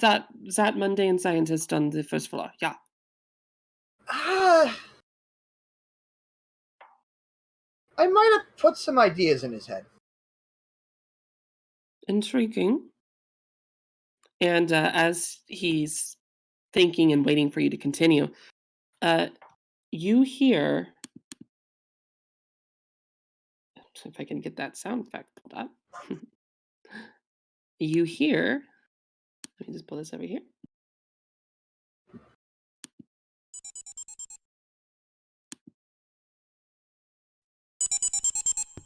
Oh wow, really? Shit. And it just continues over and over. Professor? Oh. He walks over to the computer that begins to erratically beep with that sound effect. And his face grows solemn. Oh. Oh dear. Oh dear, my young bard. I was wrong. The Earth won't dissipate in 2 months. It's This happening quoting... now, Ja, isn't it? it is Oh. happening. That's unfortunate. And that's where we return back to Earth. Wow. That's unfortunate. The plot thickens. Ja? I'm gonna No, refresh my page real quick. I told you guys I wasn't gonna be like the cool, calm, like You maybe I'm a certainly little, proved that with the way that turn went, that's for sure. I knew I couldn't do that character because these are my roles.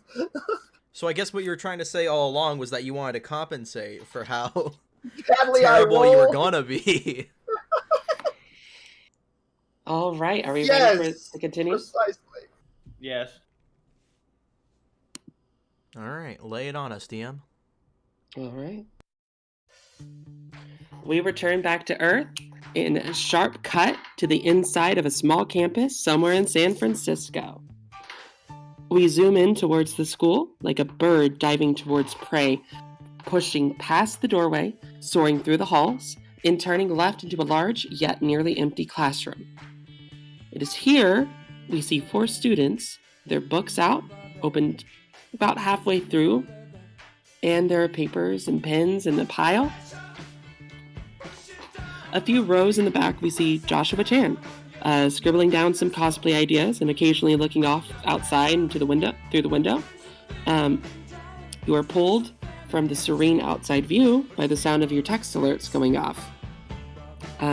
Josh, now, I think I have an idea as to what these messages are, but this is a collaborative game, so if you could, would you be so kind as to look at your phone and explain what these texts from your father are about? The text from my father is asking me So, how come you haven't told me how well you've been doing in school lately? Are your grades down again? Ooh. He sends that message, and here you are in a study hall, essentially, for like people who are not doing so great in class. How do you want to respond to that? I'm in a study hall, so there's no teacher teaching or anything? No, it's just a small group of people. I sigh audibly, sounding irritated, and just turn off my phone and stuff it in my pocket. Oh my gosh, dope. Okay, you do just that. And then you hear, "Oi, Josh, you in our world?" One of the students tries to get your attention. But before they do, if you'd be so kind, could you please describe your character? Okay. So on the title screen, my character was the one with the weird goggles and the antennas, but that's not what he usually wears. He usually wears very normal looking clothes, just like a t-shirt and shorts. What I've drawn him in, it was basically like kind of like a cosplay costume that he will kind of alter to have in the digital world. Dope. Is there anything else you want to tell us about your character's appearance, or is that it? He is a college student. Tries not to stick out, so he looks kind of, it's like easy to overlook him. Kind of very bland looking. All right. The student that tries to get your attention, their name is Daryl. They are this broad-shouldered, big-built guy. They wear their high school varsity jacket, even though it doesn't quite fit as well as it once did. He has long, black, curly hair, long, pale face, sky blue eyes with eyebrows that look to be perpetually crossed. And you know that Daryl is one of the receivers for the school's quote, end quote, football team. Go Rams. He is the standard cliche of big fish, small pond. And he looks at you and he says, "This is a group project, and coach says that I need at least a C+ to keep playing. If I don't pass this upcoming exam, I'm dead. D-E-D. Dead." I ignore his misspelling, and I just look at him and go, "Yeah, I'm here. I understand you need a good grade. What is it?" What is what, my grade? No. You were trying to get my attention for something? Yeah.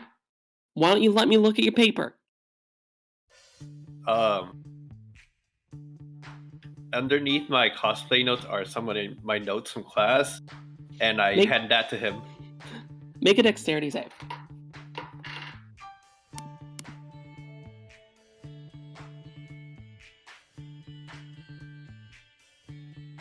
How do I do that again? Oh, go to your look at character it. sheet. Yeah, go to your character sheet. Go to, dexterity Oh, save. Oh my god, natural! Are you fucking kidding me? Hey, come on! Oh my god. I guess that's where all the luck went. Play his music. Yeah, that's what I'm doing. Don't worry. Ah! This is probably for something mundane too. Yeah.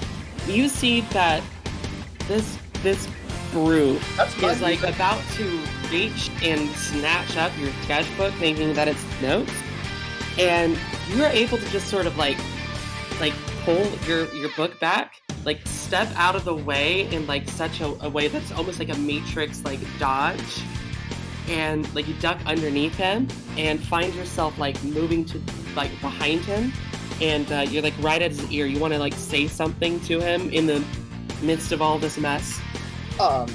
That's my music. Yeah, that's Oh shit. I appreciate it all the same. I wanted to hear it. There you go. So that all happens. You sidestep it. You snatch up your papers. It's very cool, very matrixy as you sort of like glide out of the way and sort of just like almost like juke to like the left and then like spin to where you're like right behind him, like about to mouth something in his ear from behind. I act like nothing happened and nonchalantly say, "Here, this is what you're looking for." Roll an intimidation check with advantage. What a badass. Where do I go for intimidation? So it's underneath that list of saving throws. Oh my Start with a 9. Yeah. Wow! Oh my god! You're not so mundane anymore. I don't fucking care. I don't even want it anymore. What the fuck are you? You're like you're like a ghost or something. And he like screams, shits his pants, pees his pants. Like his nose starts to bleed. He starts sweating profusely. Everybody in the class is just like laughing at him now. I'm scared too, and Joshua's kind of like, oh my god, he's like backing away from the dude. Like, I didn't touch him. Maybe you Joshua look down should at- stop daydreaming and actually wake up. Yeah, right. Josh, you actually look at your hand for a brief second and see it glitch for just a moment. After all that happened, you feel like something is different about you, but you don't know what. But in that moment, something changed. And I tell you what, you get a message on your phone. I blink, and I'm kind of like brush off what I saw. Your phone turns back on. Yeah, your phone turns back on, and I kind of ignore what happened with my hand, thinking it was just like an illusion or something. That kind of like I'm just seeing stuff, and get my phone out and look at it.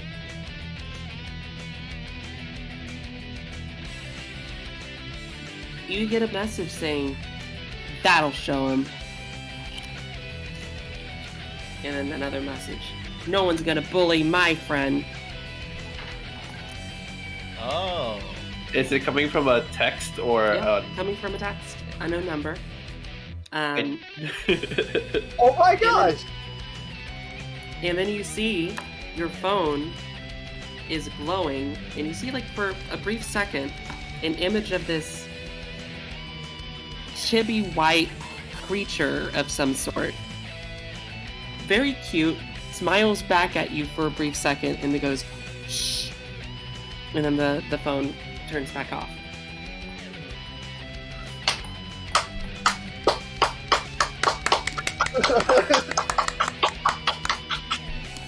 So Joshua like awkwardly grabs his bag, mumbles something like, "I think I have to go," and he leaves.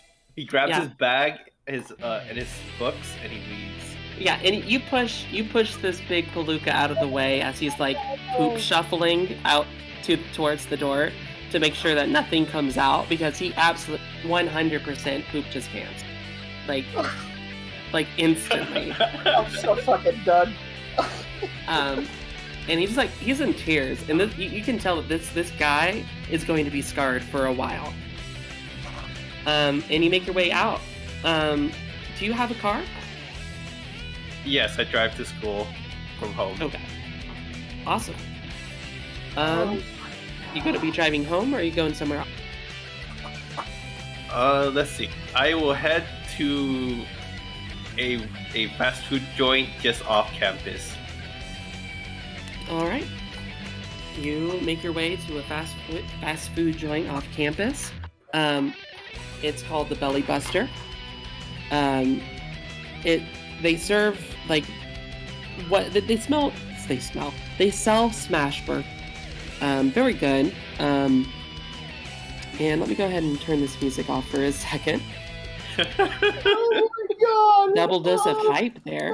Yeah, just another day in the life of a badass plain student. He is the main character. He Yeah. You can accept it now, Max. He's done it. He's done it. I'm sorry. He's not the main character. What the? Damn it! You almost had him. If the DM says it, it must be true. You destroyed my Two life. net rows in This Like, guy the must dice have bullied really you wanna for tell like them. 20 years or something, and then now you just made him shit himself out of nowhere.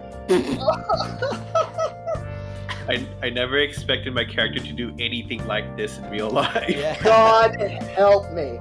What the hell? Sometimes all it takes is some low expectations and godlike luck. Also, my character totally didn't know that he was gonna get bullied or not. So he was just trying to like act normal. Yeah, he was trying to act normal and just became this hero. Out of nowhere. Anyway, you make your way to the Belly Buster. Definitely write that down in your notes if you haven't. It is sort of a hole in the wall kind of an area. Looks a little run down on the outside. On the inside, it looks clean, but it doesn't look like a happening place. You see it just has like the basic like picnic-like tables. There are a couple of chairs.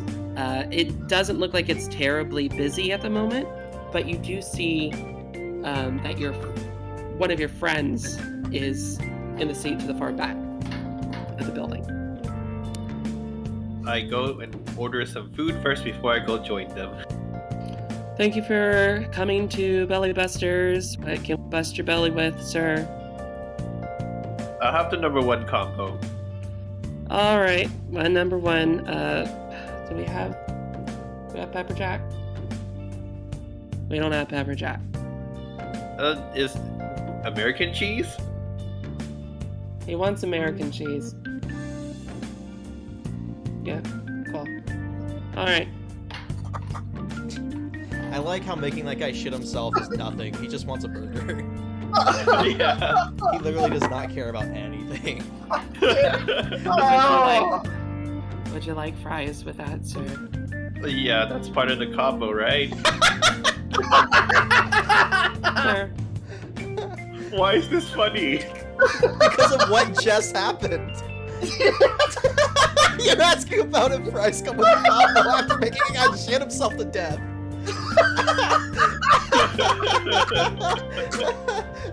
Sir, I make minimum wage. Please don't sass me. I didn't mean to. I was just making sure. Yeah, it's all okay. We're good. Whatever. It's all good. And they turn around, yell out the order. I kind of stand back where the food comes out, like a few feet away from that, and lean against a counter or table or something. Yeah, you do. I'm going to make a roll here. What? Against your dexterity. Roll a dexterity with Nat advantage. 20. Don't you do it. Don't you do it. This is where it ends. The entire universe will implode. There we Okay. go. Oh, Oh my god. What? not 20 against me. Okay. Okay. Where the hell is this all The coming counter from? breaks and you fall. Like something like you like something weird is happening to you today. Your strength is great.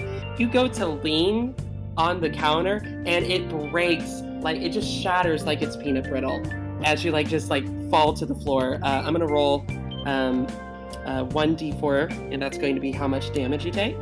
Okay. What is this character's strength stat? Or I guess no, he doesn't use normal dex. Okay, you take 2 points of damage. Okay, I fall down. I bang my elbow on the floor, kind of crab like, ah! Holy shit, Joshua! What happened here? And you see your friend that was sitting at the end come rushing over. Her name is Yasmin. She is what the kids would call a short stack. She is of Arabic descent. And you see that. Let me go ahead and pull this up real quick. You see that she is wearing overall jeans. Underneath is this pink button-up blouse that has various tropical fruits printed on it. She has black hair pulled back into two twin tail buns, sort of. And she looks at you and she's like, "What just happened?" So, because I'm on the floor, I look at her and I kind of groan as I try to sit myself up and try to get up. I'm like, I don't know, it just broke on me. It broke your arm? No, the counter that I was leaning on, it just broke. Okay. Can you move your arm? It's 2 damage, I can move my arm, right? Yeah, no, you can move your arm. Nothing's broken. It just hurt. So I move my arm kind of like in front of her to show her that I'm okay. Thank God. Okay. We're going to go up to the front and we're going to tell the management what just happened, because this is unacceptable. That is unsafe. If they have an unsteady structure here, that's on them. We can totally get a good lawsuit going. We can get some money from it. That's not necessary. I don't want to cause a scene or anything. That's a lot, student. You never want to cause scenes. Like, you could totally, you could coast by if we just actually went through with this. I'd rather not. Whatever. Look, I'm not seriously hurt or anything. I'm sure it's just kind of worn down over time or something. You see that in the distance. You see there is a bit of commotion in the back with all the servers and the kitchen staff, and then you see that obviously the manager, this elderly gentleman, very plump, greased black hair, greased back. He's got a goatee, he's got a big tie and a suit, and he just comes over to you. He's like, we are so sorry that you've had a bit of a fall. The meal is on us. We've upgraded it to a super, and if there's anything else that we can do, just let us know. We just want to make sure that our customer is safe. We put customer priority. We put customer safety as our number one priority. Please don't sue.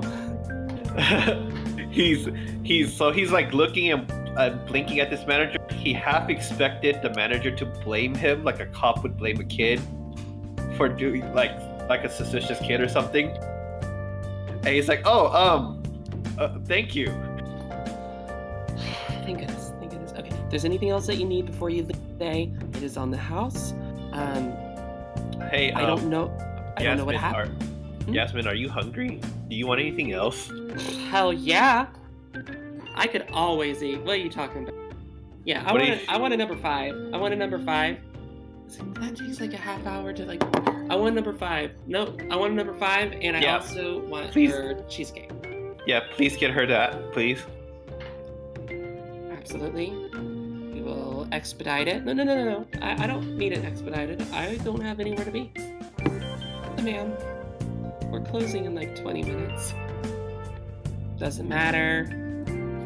And she gives you a wink.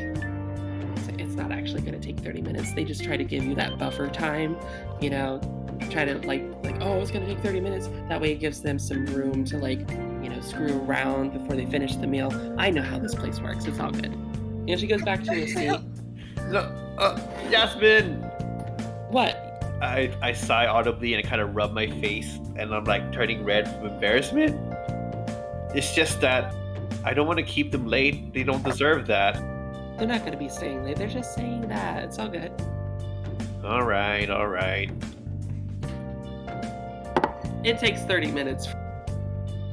It takes 30 You see that they're giving her specifically, not you, but her specifically, some really nasty looks. And I tell her, now I can never come back again. Thanks. It's all good. It's fine. They don't care. Look. No, I'm not coming back. I'm too embarrassed now. Why are you embarrassed? You did nothing wrong. I am associating with a criminal. You made them stay late. I can't do this. Make a persuasion check when you're trying to appeal to her conscience.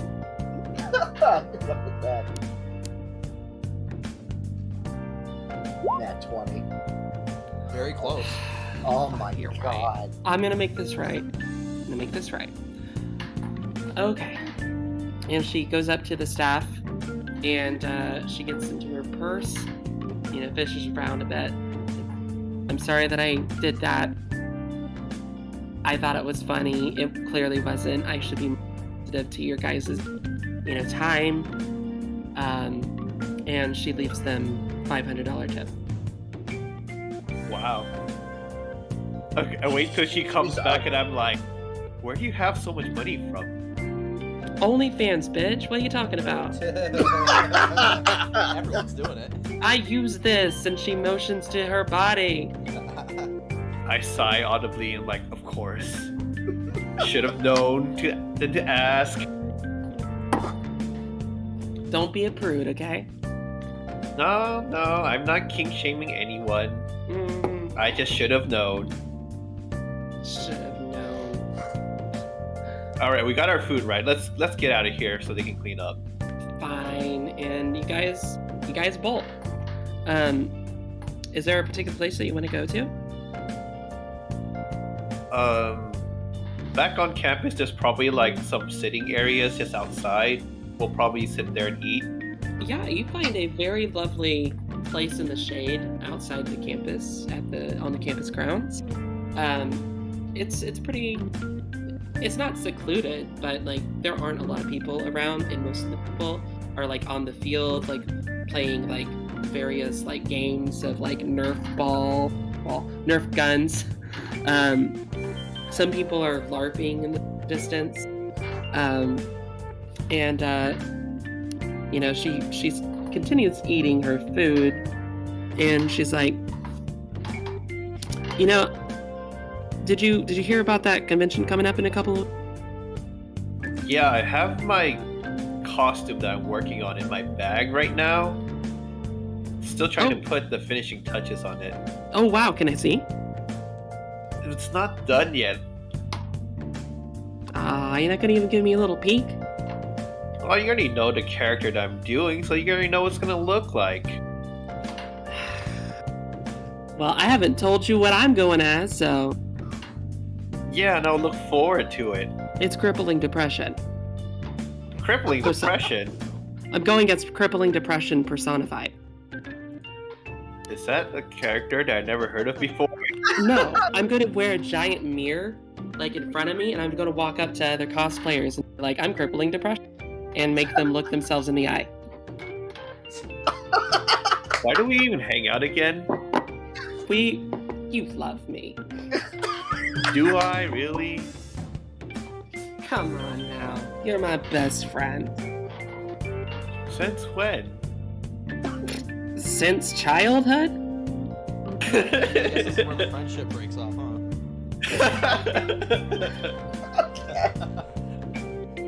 Yeah, it felt more like our parents knew each other, and then I was just stuck with you. Well, how woundful of you to say. It does not faze her. You love it when I mess with you. I do.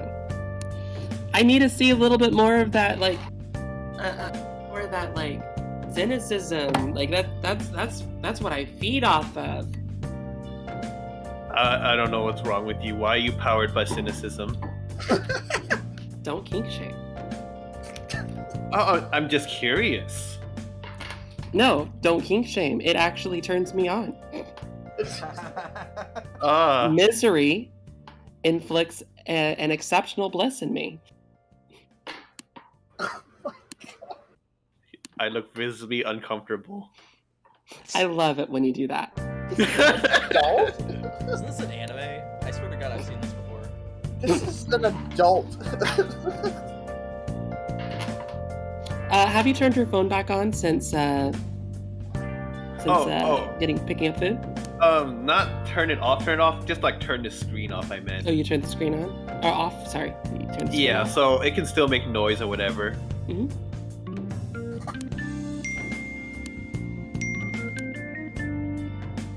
Hold on, someone's messaging me. And I reach into my pocket and get my phone and look at it. You pull it up, and it is your dad asking where you were at. He's sending a slew of texts like, hey, why aren't you home studying? Mom's about to come home. She's going to be picking up some dinner. I can't believe you're late again. This is very inconsiderate. I sigh audibly, irritated, and then I text back. Oh, I was studying with some friends at school, and it ran a bit late. I'm sorry. You get the text, and instantly you hear your phone go off. He's calling you. Sorry, hang on. Oh, what does Jasmine say to that? She just shrugs her shoulder, and she just leans back in her seat. I pick up the phone. I'm like, hello? It's about time you answered your messages. Yeah, I was studying. We all had our phones off. You were studying. Yeah, we were doing a group study, a bunch of us from class. Make a persuasion check. By the way, is this Persona music? Mm-hmm. It is. Yeah, I thought so. Okay. I've never played it. But what? Really? Excuse me. All Same right. roll, different diff. Okay. You gonna get an A on this next test? I will try my hardest. Try your hardest. And he sort of rubs the top of his... You can't see it, but you can hear him rub the top of his forehead like he does. It's a tell that you know well. It typically indicates that there's a lecture coming up. It sounds like this. Yeah. So, Joshua sighs very loudly because he knows what's coming. And he knows that sigh will set his dad off even worse, but he couldn't hold it in. And it came out before he even knew it. That is so disrespectful of you. Your mother and I are working very hard to ensure that your future is secure, but you gotta do your part. Yes, Dad.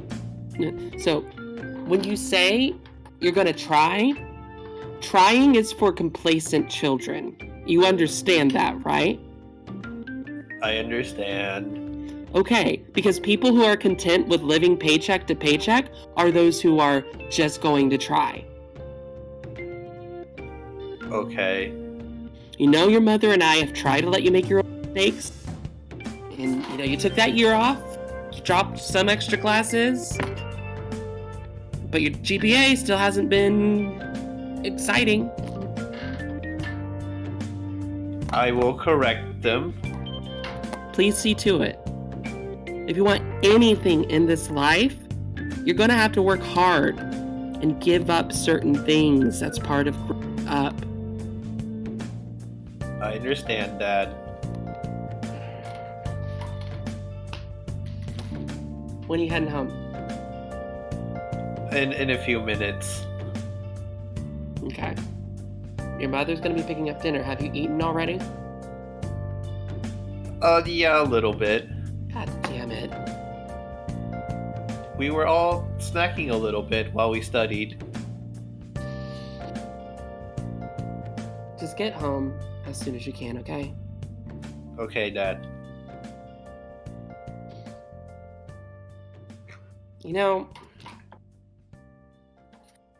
I just want to get it across to you.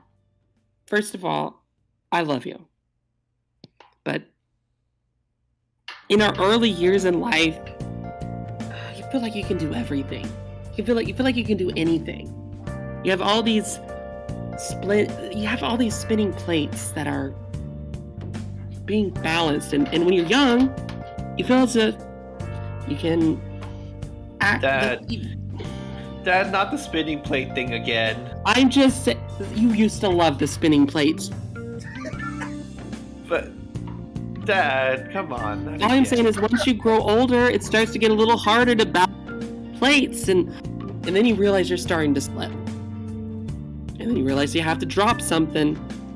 Just make sure whatever it is that you have to drop is prioritized below what's important. I don't think that's prioritized. You know what I mean. Yes, okay. Kidding me. Don't like my spinning plate speech.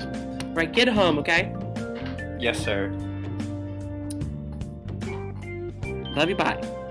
Bye. And he hangs up. Oh, ouch. That was the DM saying ouch. Oh, man. What happened? Ooh. You heading home? Yeah, I turned around to my friend and was like, and tell her, I gotta go home. My dad's really angry again. Oh, no. Okay. You want to be a bitch? Go for it. I sigh. All I'm saying is, You know my You know. parents, you know how they are. look, all I'm saying is we could use another roommate. You could move out. And move in with you. Not with, don't be a pervert, okay? There I are thought that's what you liked. there are like 2 other guys that live in the same area, okay? Doesn't mean I'm sleeping with both of them. Yeah. Doesn't mean that you're not, okay. Anyways, I really do have to go. Love to banter again sometime. All right. I pick up my stuff and I start to leave. You do. You get out of there, and It takes me 10 minutes. No, it takes me about half an hour to walk to my car because that's how colleges work. yeah, that's true. Takes about half an hour to get to your car. You start it, and then you head home. Home sweet home.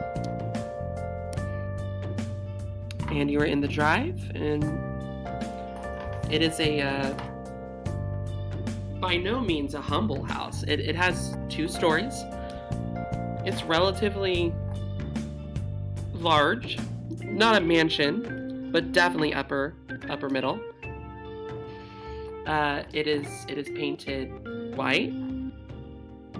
It has it looks like the shrubbery is being kept up by professionals. And you pull into the drive. Are you parking in the garage, or are you just like parking in the parking lot? Oh, in the driveway. Okay. You see that your dad is standing outside the door. You can see that the door is open, but the screen door is closed, and he's like waiting behind the screen door. So I turn off the car, and of course, my signature sigh is there again. Mm-hmm. I grab my Yeah. stuff and I slam open the door of the car. And the first thing that you notice is that he has gotten out of his formal clothing. He's in a light blue button-up shirt and jeans. He's sporting his white baseball hat that has that off-brand sportswear logo on it. He's got this short black hair with a bit of peppered gray in there. And he often wears a stern face, which he's indeed wearing right now. He is very physically fit, for sure. His arms are folded, and he looks like he's being rather impatient. So, coming home right away, huh? I close the car door as I get out of it. I tried to, come home as fast as I could. But you know how hard it is trying to get to the car from the campus, Dad. Dinner's getting cold. Yes, Dad. And I follow him in. And you follow him towards the kitchen. It looks like, you see your mom and your little brother. Your mom, her name is Mai for those that, or May, sorry. Her name is May for those that don't know. She is of average height. She's pretty plump. Her hair is pulled back into a bun. She has these large hooped earrings. She has not changed out of her business attire. She has accessorized her striped dress suit with very expensive jewelry. She looks like she's written the book on girl boss, and that makes sense because she is, in fact, a girl boss. She is a well-seasoned employer for one of the biggest banks in the city. And you see that Timmy is like hunched up in his chair, like right next to her. His growth spurt has really kicked in within the last month or so. He has permed black hair, bit of acne, braces, newly prescribed glasses. He's wearing a plain t-shirt and sweatpants. And then as you enter the kitchen, Mai says, I heard you studying. Yeah, Mom, I was at school with some other classmates. I'm glad that you're starting to take things seriously. Yes, I am. He's visibly trying not to use a certain word. This word is try because of his dad's lecture from earlier. I'm sure you'll get an A+, no doubt. I will. Good. Thanks for picking up dinner, Mom.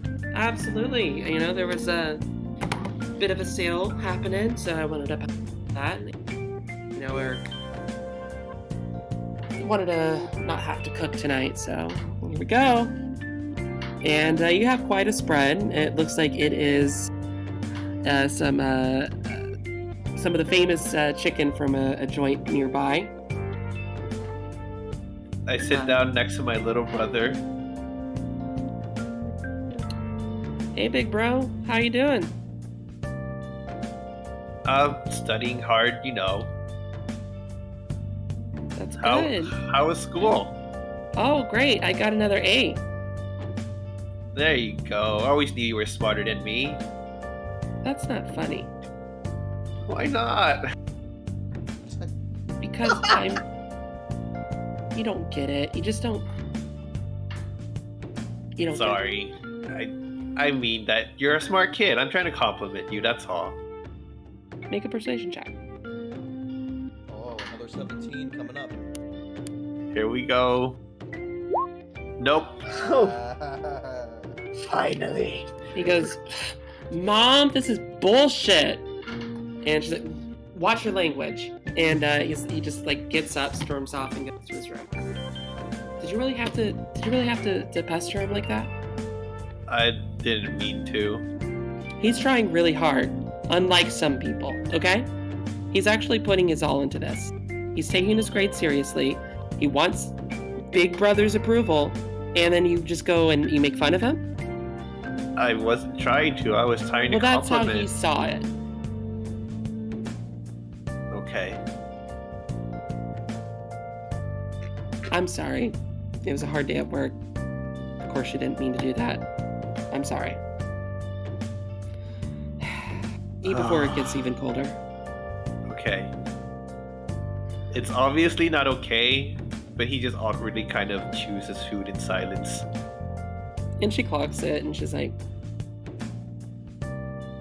Joshua, you know I love you.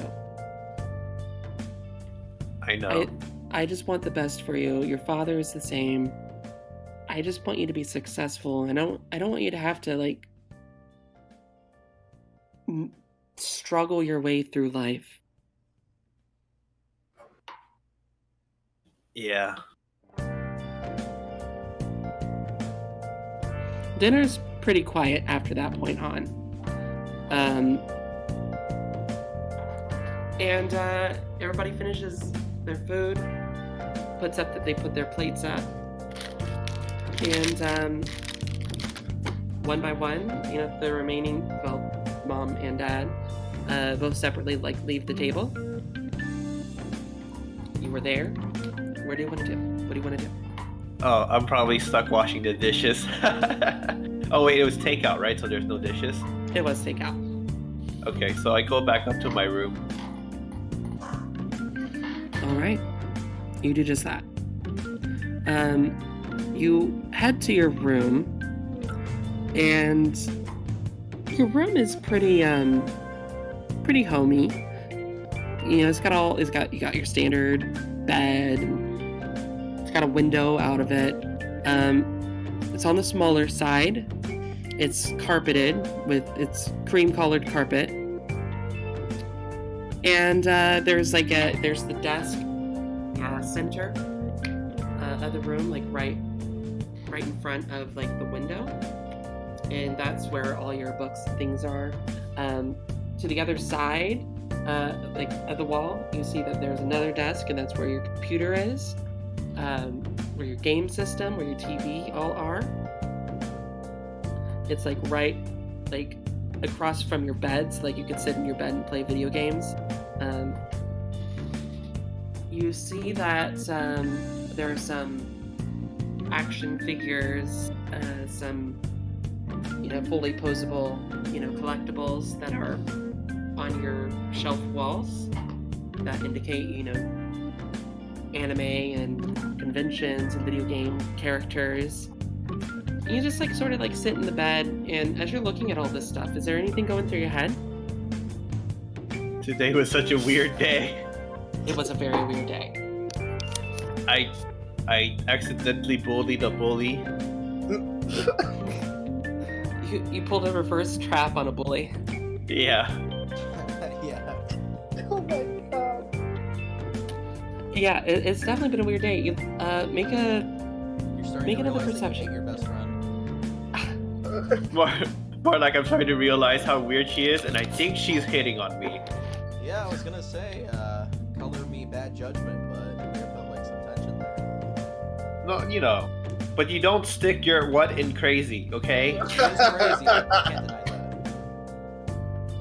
And your papa, oh man. And so all I can do is just kind of stress over, but I don't even want to go to college, but because of the pressure, because it's what's expected of me, I kind of have to, and I'm kind of going through it half-heartedly. Can't devote myself to school, and I hate it there, but I'm there. Yeah. And as you're really just thinking about all this, pressure, thinking about your conversation with your father, really replaying the day through your head. What I would like you to do is I'd like you to make a perception check.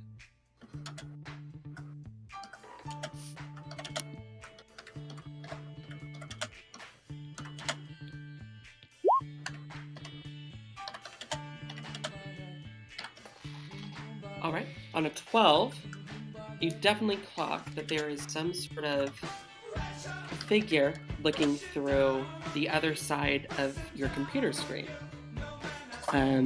You see that there is a upside down mask with these jagged teeth painted on.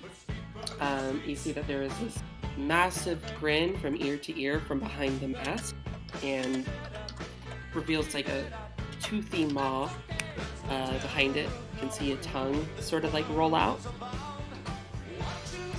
And then you see binary code start to fill the screen in a very similar fashion as it filled Daimion's screen. It starts to spill out.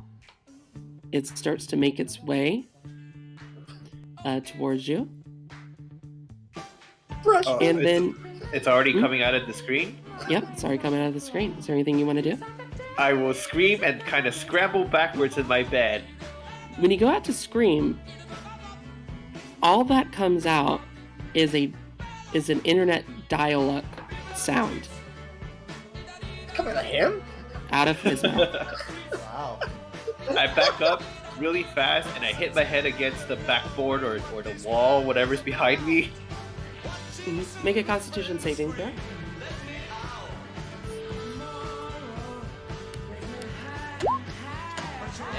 Hey. Okay, you manage to stay conscious as you bump your head against your shelf or whatever it was, wall. And I rub my head, I'm like, ah! I groan or try to. Ah! And then, as you're groaning, you see that a hand starts to push its way through the other side of that computer monitor. And it's it almost looks like elastic as it's pushing through. But you see that it starts to tear and rip open, and this creature is starting to crawl out of the screen. I've seen this movie. I reach for the nearest thing that I can pick up. All right. What is the nearest thing that you're picking up? My alarm clock, which is still plugged into the wall. Okay. Roll an unarmed attack. How do I do that? So go to your character. Go to Joshua Chan. Go to character Yes. sheet. I'm gonna unequip this real quick. I don't know. It doesn't show. Where's that at? I think an unarmed attack is a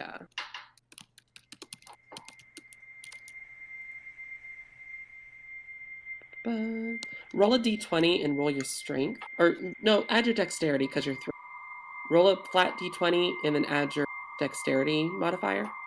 See if it hits. Is the modifier the big number? It's the small number.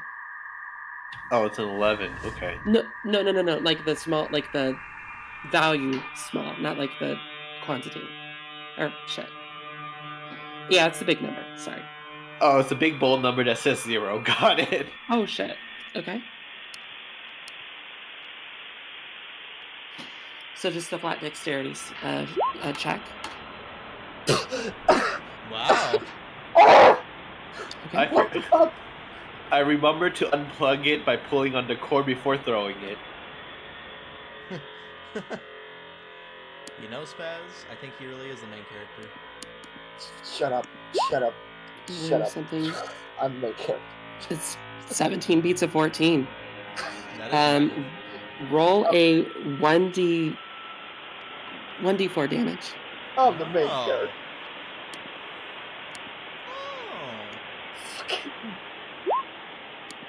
Oh my god! You clock this thing right in the face, and it sort of like gets pushed back into the screen partially. And then you see that the ooze sort of like wraps its way around it and slowly pulls it around.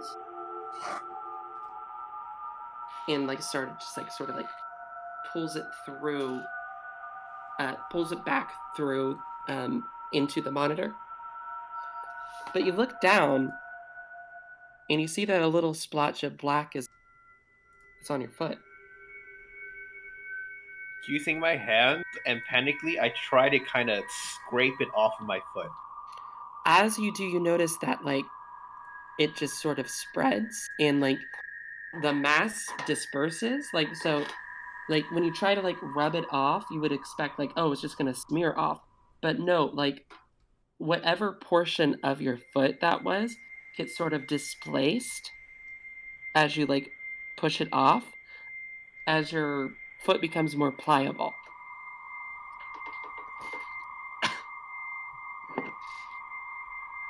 Your phone goes off. I am panicking too much to look at it. So as I'm trying to get the slime off of me futilely. Yeah. You're continuing to rub at it, and then your phone starts flashing. You're not paying much attention to it, but it's going off with this weird sound effect, and then you hear this voice come from the other side. You can't really tell because the voice is sort of distorted, so you can't really hear what kind of a voice it has. But it says, just calm down, take a breath. I'm gonna get you out of this. We're gonna get through this together. And then the last thing that goes through your mind before you pass out is this hulking image of that creature from before, burned, seared into your mind. And you wake up, and you're not in your house anymore. You don't even know if you're on your planet anymore. What you see is a black, viscous black room with these green wire frames forming the ceiling, the walls, the floor. And a small square monitor in the back that looks like, if you peer through it, is your room. You see that your hands are now beginning to glitch again, but it looks like it's traveling up your entire body. And as you're pulled further and deeper into the room, which would be away from your computer screen where you see your room from outside, I'm like reaching towards it, screaming. you are just like being pulled ever closer, further into the outer reaches of this darkness. And you come across 3 giant glass tubes. A spotlight kicks on for all 3 of them. The first reveals a heavyset kid affixed to a rascal, frozen in place within a tube. The second one looks to be somewhat familiar. You don't know where you've seen this person, but they seem like they are someone you would see online at some point. This woman looks to be youngish. She looks like she is frozen in a state of frustration. And then finally, another tube lightens up. And you look in at it, and you feel your gut just drop.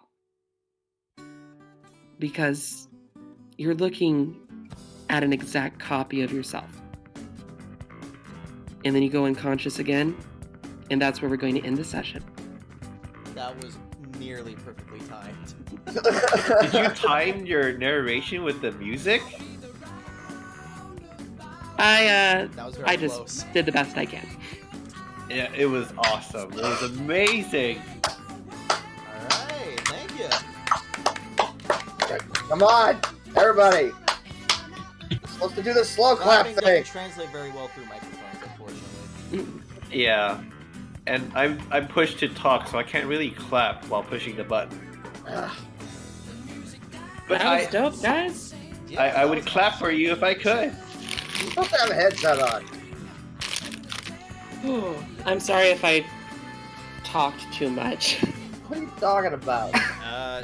Apologize to your voice box. That's Yeah, oh my god. Yeah. But yeah, good session. I like it. Yeah, it was awesome. Hey, Castor, can you roll a 20 for me real quick? Okay. Yeah, you roll a d20 for me real quick. Except not as Wait. Joshua, as Castor, if you have it. How do I do that? I guess we didn't figure that out for him, did we? On the left of your screen, you should see like a bar. It's the second to last icon, and then you just click D20. So bullshit. That's still a pretty good roll. I rolled that. I mean, that's a fantastic roll. I Yeah. can't believe 3 nat 1s. Oh, Oh! I am no longer the DM, and I am dead. Yes! Oh, I win! We all win. We took down God. Yay! The story ends there. Like, all 3 of you wake up, and just bam. Hey, just like any other JRPG, we take down God with the power of friendship. Oh my god. And a bit of RNG. I can't believe 3 nat 1s. And then he clocks off 2 nat 20s in a row. Yeah, Spaz. Then 15s. Was this Hey, session Spaz? everything you wanted and more? This session was typical, Typical. to say the Spaz. least. Look at me. I'm the main character now. You are not the main character! That means this means Oh. nothing! I forgot to stop recording. Well, you don't have to stop now.